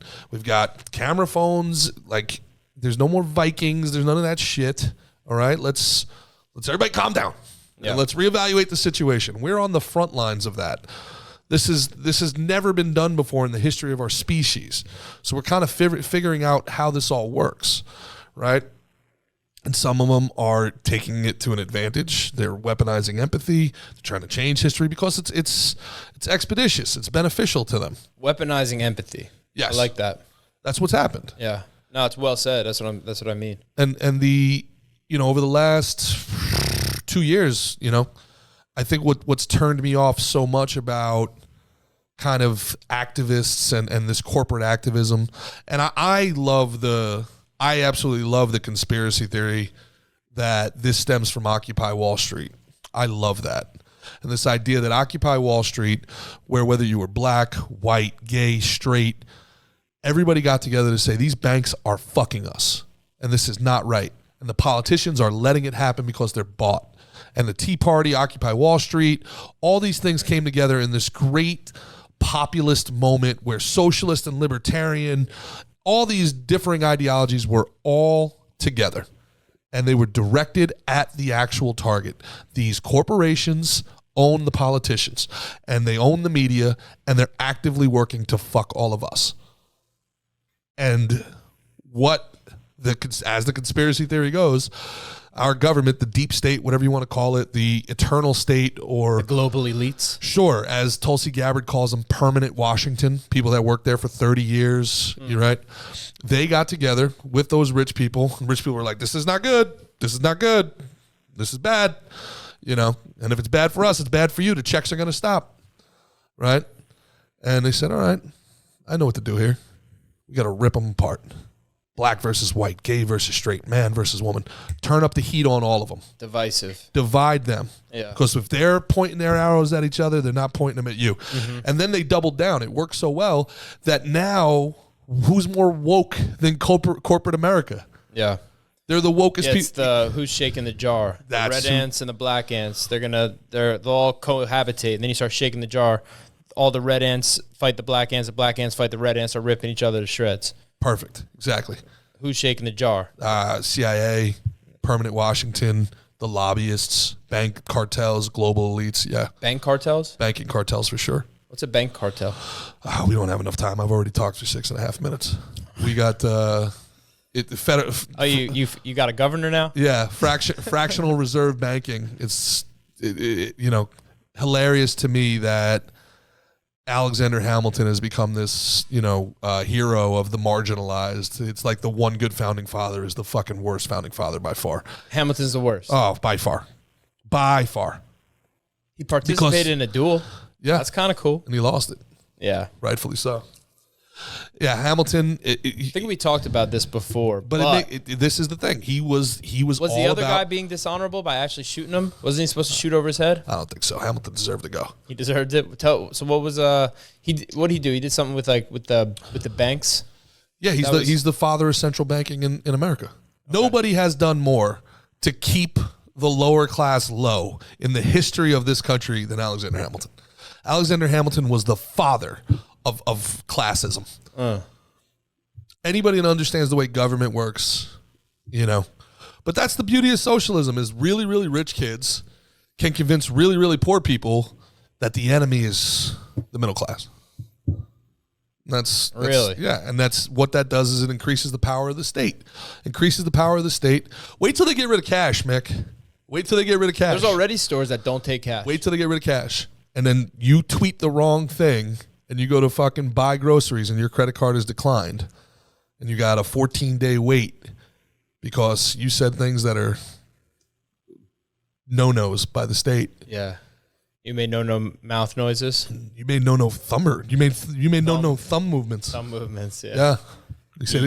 You said this is bullshit. You really think that's coming, huh? 100%. Yeah. 100%. That might be time for revolution. People try and it'd be too late. By the time everybody, I'm telling you, brother, by the time everybody agrees it's gone too far, it had been too far by 10 years. Yeah. Then the thing's just kind of got to run its course. So, in the meantime, enjoy a nice Zippix, cup of coffee, a beer, while you're still allowed to. People should enjoy what you can do. It was interesting what you said to me the other day about solutions and how there's no solutions. And I was kind of looking up some stuff on it, and it turned out Bill Burr and Bill Maher had this exact conversation. And Bill Burr's like, I used to watch the news. I don't watch it anymore. It's like I just get mad at something new every day, and there's never a solution. It's always the tail. The tail's getting cut off and never the head. And, Bill Maher, was like, no, look, change happens slowly, but it does happen and blah, blah. So anyway, they had this conversation. These are conversations people are having. And I would say this. The people that did everything to us over the last 3 years are going to be emboldened to do more because nothing happened to them. They got mega wealthy, making the earth poorer, sicker, and at war. And nothing happened to these people. Why wouldn't they keep doing it?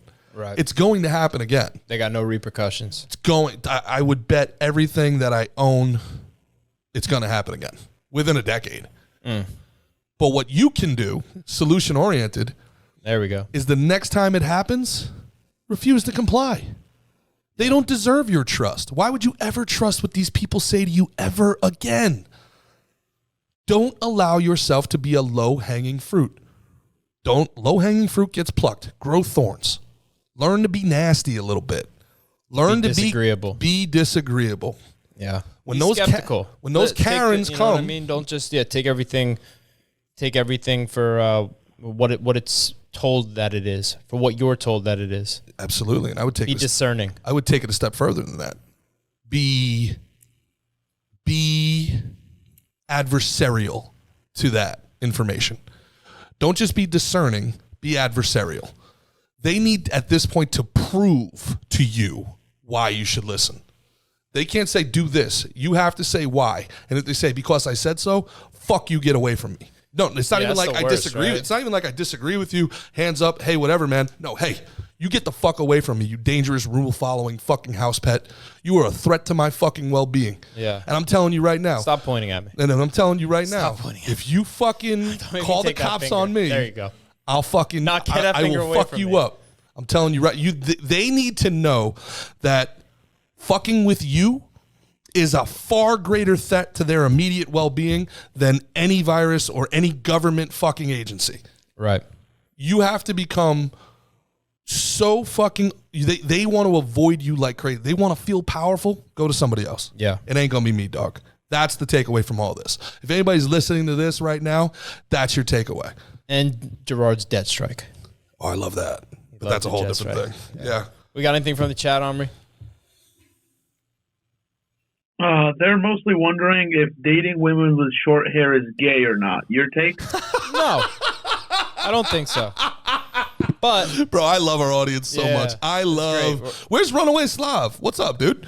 Yeah, he got nothing to say. I love dating women with short hair, dude. I'm a big fan of the neck, man. The neck collarbone is sexy to me. I like when women put their hair up. I like a tight, like high pony. Oh, yeah. Give me Jamie Presley I think in for a the most part, 1999 Jamie Presley in a high pony. I think for the most part, long hair is better down past the shoulders. But I think if if you could rock it, you could rock a short haircut. God bless you. Rock on with you your don't bad like a girl self. with like a tight high pony, like a Kelly Kapowski fucking out there? Well, listen, aren't we saying that hair could be down to their neck and they could put it up in a pony? Sure, right? but does it ever look better down? I think it always looks better up. When they got like a nice long neck, little fucking collarbone action.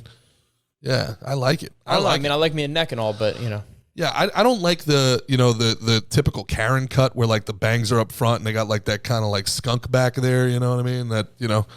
That haircut that's like, Is anyone going to get named Karen anymore? I don't think so. I think that name's going to be going bye-bye. Gone. What's going to be what do you think of the next Karen? And it's weird that it's Karen because my Aunt Karen is one of the coolest human beings on planet Earth. Is there a guy version of Karen name? Yeah, I think they call it Keith. Is it Keith? Yeah, let's look that up. Yeah. I'm curious. Yeah. Keith and a the Karen. people I think I've met that are mostly Karens. Keith isn't a great name to begin with, though. Yeah. Sounds like Teeth. Keith. Yeah. Gerard ain't great. The name Gerard. Karen is under a steep decline. Mm-hmm. It was ranked in 2000 was the 153rd most popular name for a woman, and in 2020 it is 831. Wow. Do you think names ever make a comeback? Yeah, when are we gonna start having some Agneses again? We're gonna have Are we gonna have Bartholomew? Bartholomew's a great one. I feel like Sylvester's Thaddeus. gone. The Sylvester was one that was. I feel like the cat kind of ruined that one. Yeah, Sylvester. And it had like that lisp. Nobody wants that. I mean? Nobody wants Sylvester the cat. Yeah. Yeah.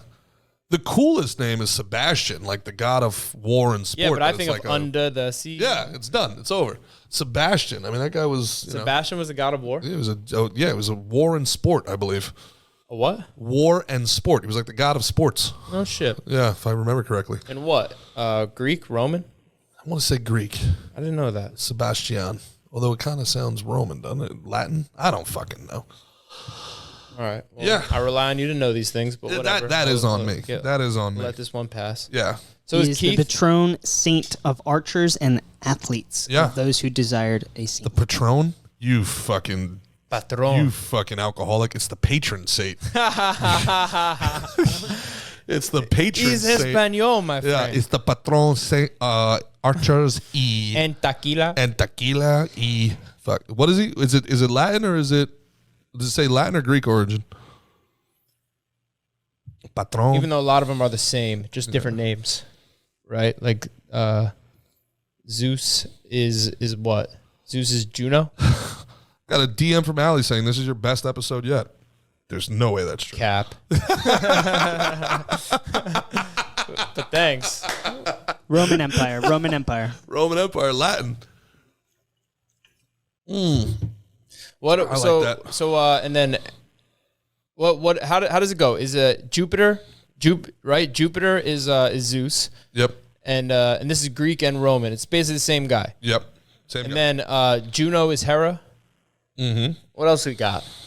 Oh, I got to brush up on my. Yeah, right. It's got that recall, man. Yeah, but That's I actually even think that they were based off of the planets. The Jewish Bible had angels, and it's like Zeus is God, and Hera. I read that somewhere, but I didn't. I got to brush up on that before I dive deep. Don't worry, guys. Greek and Roman mythology. That's next episode. Hell yeah, Zoroastrianism is some interesting shit. Yeah. Yeah, that's the precursors to monotheism. Pretty interesting stuff, man. Like, yeah, you get into that stuff gets wild.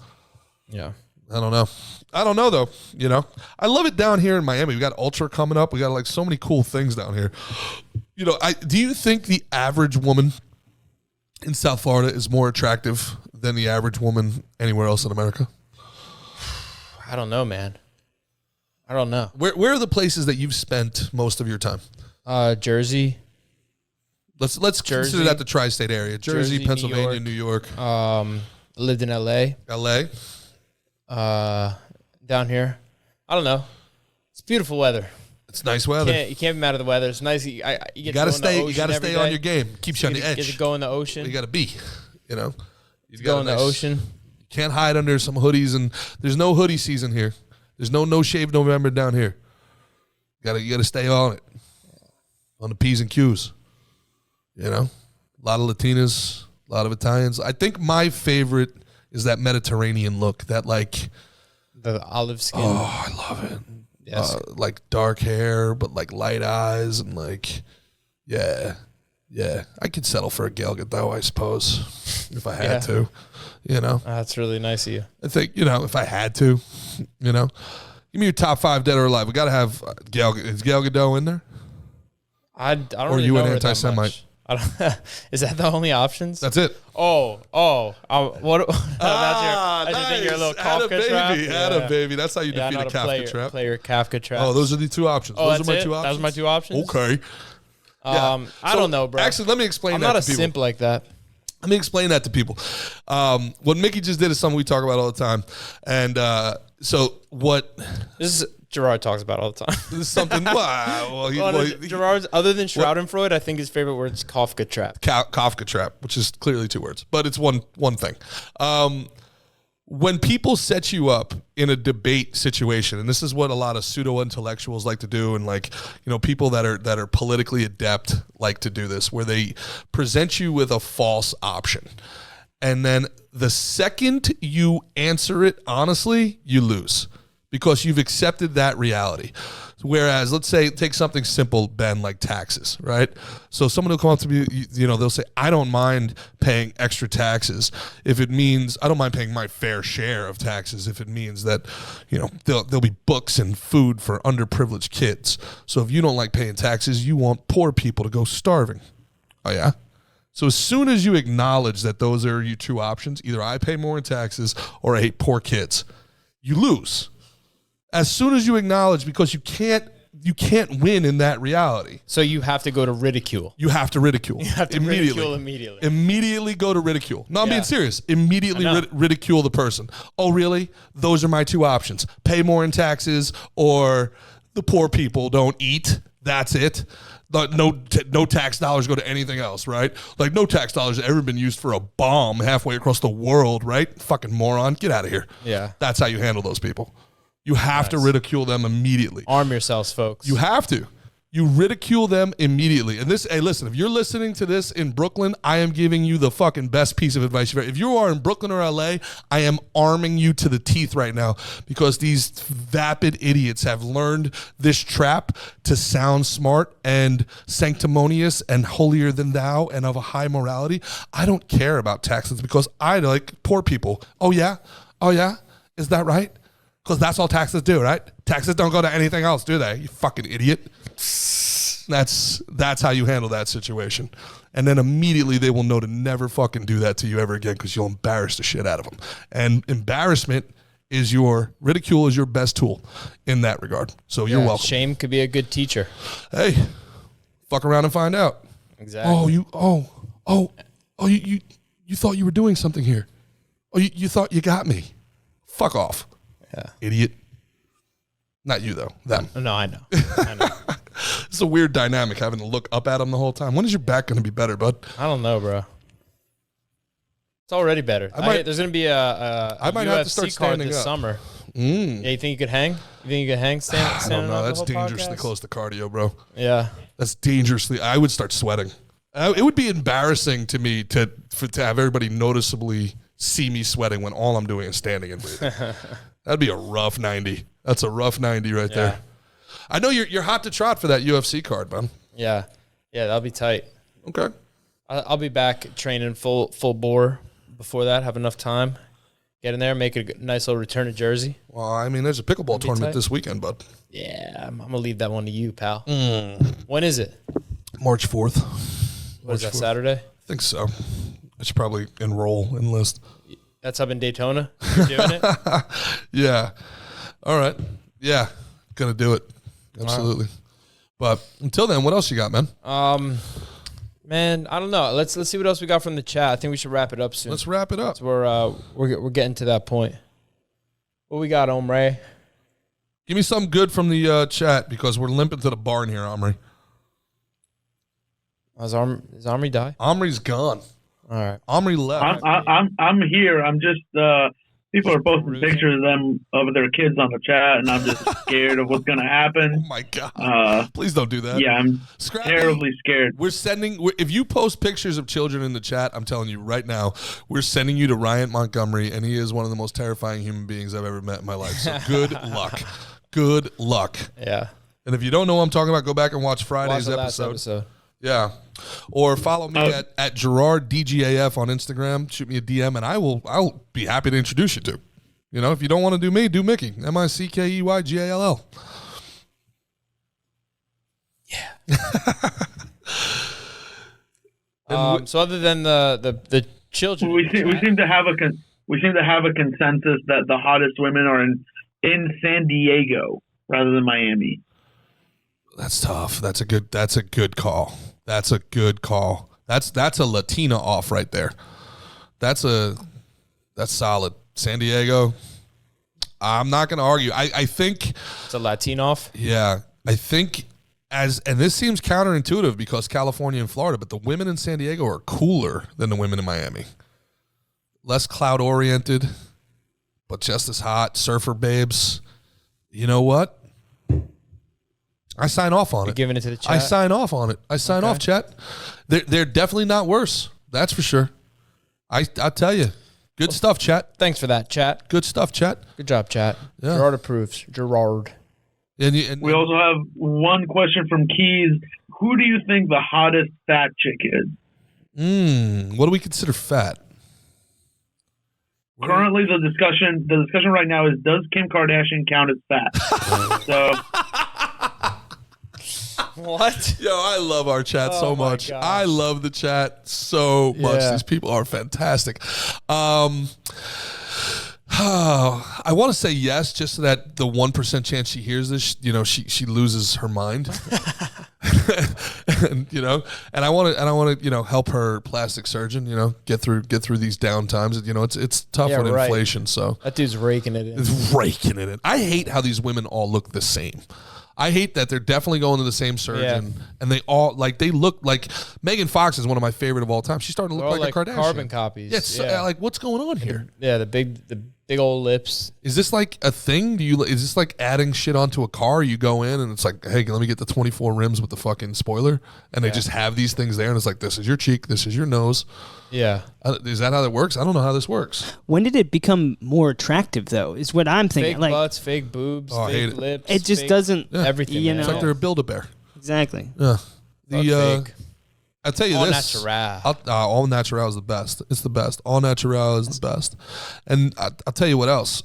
if I had that much plastic surgery and I looked that much different, I think I'd get freaked out every time I saw a picture in the mirror. Yeah, you'd be like, what the hell? There's an interesting person who I want to have on the podcast. I'm going to reach out to them. They are detransitioning, and they're coming out, and the media is trying to silence them. I got to remember their name. No, it worked. But so they were trans, or they still are trans, but they feel like they were forced into transitioning, or like were talked into it in a very vulnerable age when they were 15.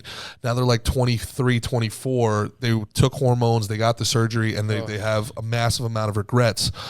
And what's interesting is that no matter how much she was originally a woman and she wanted to transition into be a man, and no matter how much her voice changed from the hormones and stuff she was taking and her voice deepened, she would still dream in her female voice. So then her anxiety deepened as her reality became further away from what she thought was her true identity. And like, so she would dream as a woman and wake up and be in a man's body. And it was like, it's one of the most incredible stories. That's tough, man. I think anyone should do whatever makes them happy. Mm-hmm. But God, you got to feel for them if they felt coerced into changing sexes. I also kind of feel like you should be a little maybe more discerning. It's tough. 14, 15-year-old to make that decision is pretty incredible. That we're Yeah. I don't know. But if I can remember who they are, I'd love to have them on, and we'll have that conversation with them and get a little more, from firsthand experience, and I think that's an important thing, because that's a part of our society that's expanding. It's getting, I think we should all do a little bit more to try to understand it, from a perspective of, what it actually is like. Right, because that seems to be the next battlefield in this culture war, and I just don't know. I don't know enough about it. I know instinctually I say this is right, this is wrong, but I think we all got to learn a little more on that topic before we start making drastic decisions and public policy decisions on these things. Sure. But with that, I think that's a wrap. What do you think, Mick? Yeah, let's give it a old little wrap up. Let's give it a wrap. Ben, you got anything before we go? Yeah. Shoot around. What you got, Ben? Omri, you're next. I got nothing today, but got nada. We got a case of the Mondays around here today. What's going on there, Omri? Anything before we go? Not a punch. Lesbians are 80% bi, says the chat. Okay. Is that 80% of the time they're bi all the time? So they're 20% lesbian? I guess. I don't know. Is that how that works? No, he's saying that 80% of lesbians are actually bi. That's what he's saying. All right. And with that. All right. Well, on that note, Ruby's Flowers. That's once again Ruby's Flowers at rubiesflowerswi.com. Some Delta 9. That's right.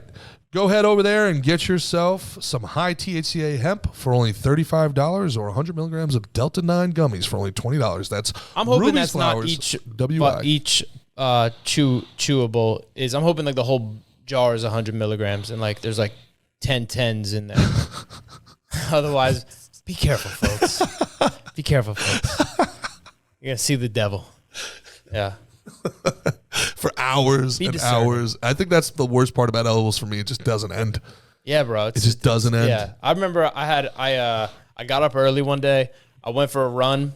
And I had some right before I went for the run, because it could be fun to like if you're running and stuff, have a little edible in you. Ben, what is this running he's talking about? You don't know. Well, it's where you move your arms and legs. Omri, you do this on the running? treadmill. It's like a hamster wheel type thing. It's not a wheel though; it's just a flat surface. Okay. But you do that for fun? No, not really. Okay, not really for fun. Is anything chasing you? No, not at the moment. But if something is, I'll be ready. Okay. All right. That's why I got to get you. Keep walking. Oh! If we got a revolution, I got a story in the middle of. But you want to say something? No. Go ahead. So anyway, Joey Diaz had given me these edibles, right? They were like these. He gave me these stars and he gave me these things, and so far I'd been fine. But I guess I got my eyes were a little bigger. Is that the famous Joey Diaz, or is that just Joey a cool Coco Puerto Rican Diaz. guy? No, it's Joey Coco Diaz, the comedian, the great. And so I had them in my freezer. I had like part of one during the run. I was feeling good, everything. I was supposed to have friends come over for the fight, Or no, I was supposed to go to my friend's house, and then I like after I was like just toasted. I'm like laying in my bed, like close my eyes. All I want to do is go to sleep, but I can't. Like it was bad. I remember all my friends ended up coming over to my house. So I'm like, I can't leave the house. So everybody came over there. I remember like I was watching with them, but I didn't like really participate. That whole day was a freaking wash. Like I basically didn't have that day, and I'll never get that day back. Yeah, and because edibles on an empty stomach. Boy, they'll whack you. Go small. Yeah. So what were you gonna say when you? Well, the problem is you go small and then you feel nothing, so you take a little bit more, then you take a little bit more, and then they hit you all at once. You got to give it some time. Yeah, no boy. But I did, because of the running thing, I did want to give a shout out to a huge King story. of shout outs. Huge story down here in Florida, and I want to end this on a positive note, even though it was kind of a sad thing. There was a lady, 85 years old, Ben, if you can pull this up, or Omri, 85 years old. She's walking her dog. And an alligator, a 700-pound alligator, out of nowhere, snatches the dog up. And this 85... You sure it snatched the dog up? Yes. Okay. This 85-year-old lady, you know what she did? What? She jumped in, saved the dog from the gator. Lost her life in the process, unfortunately. But 85 years old, fighting a gator... to save the dog? You think there's a chance that the dog and the gator set it up because the dog wanted to get the will? Oof. What do you think? I smell foul play. Went straight to the Law and Order SVU.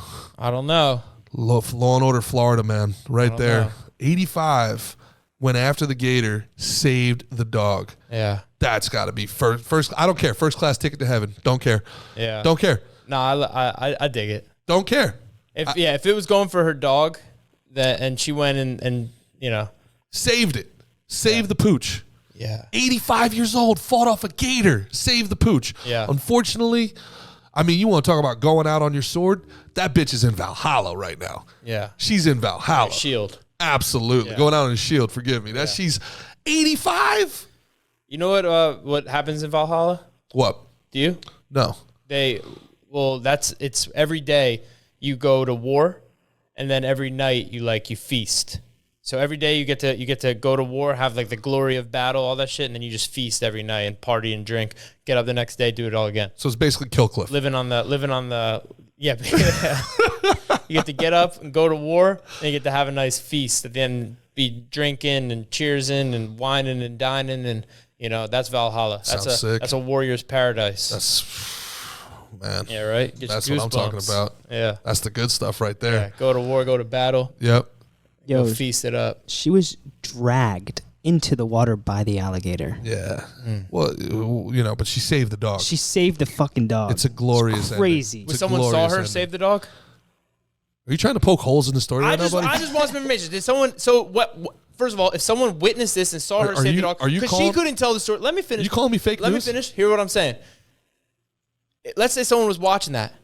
What the fuck were you doing? You were just auditing the situation? Why couldn't you go help that 85-year-old lady out? Because the person I was watching was 82, and they were like, "You're doing great, Agnes. You're doing okay. If you you could be doing a little better. Don't let it do the gator roll. Take its back. Stay out of its mouth. Not the water. You're not gonna want to go. Oh, you're in the water. Stay out of its mouth. Stay out of its facha. You're in its face. I'll tell your story. All right. And on that, have a great week, everybody. We'll see you on Friday. Yeah, this is Slick and Thick. Use code S&T. Peace.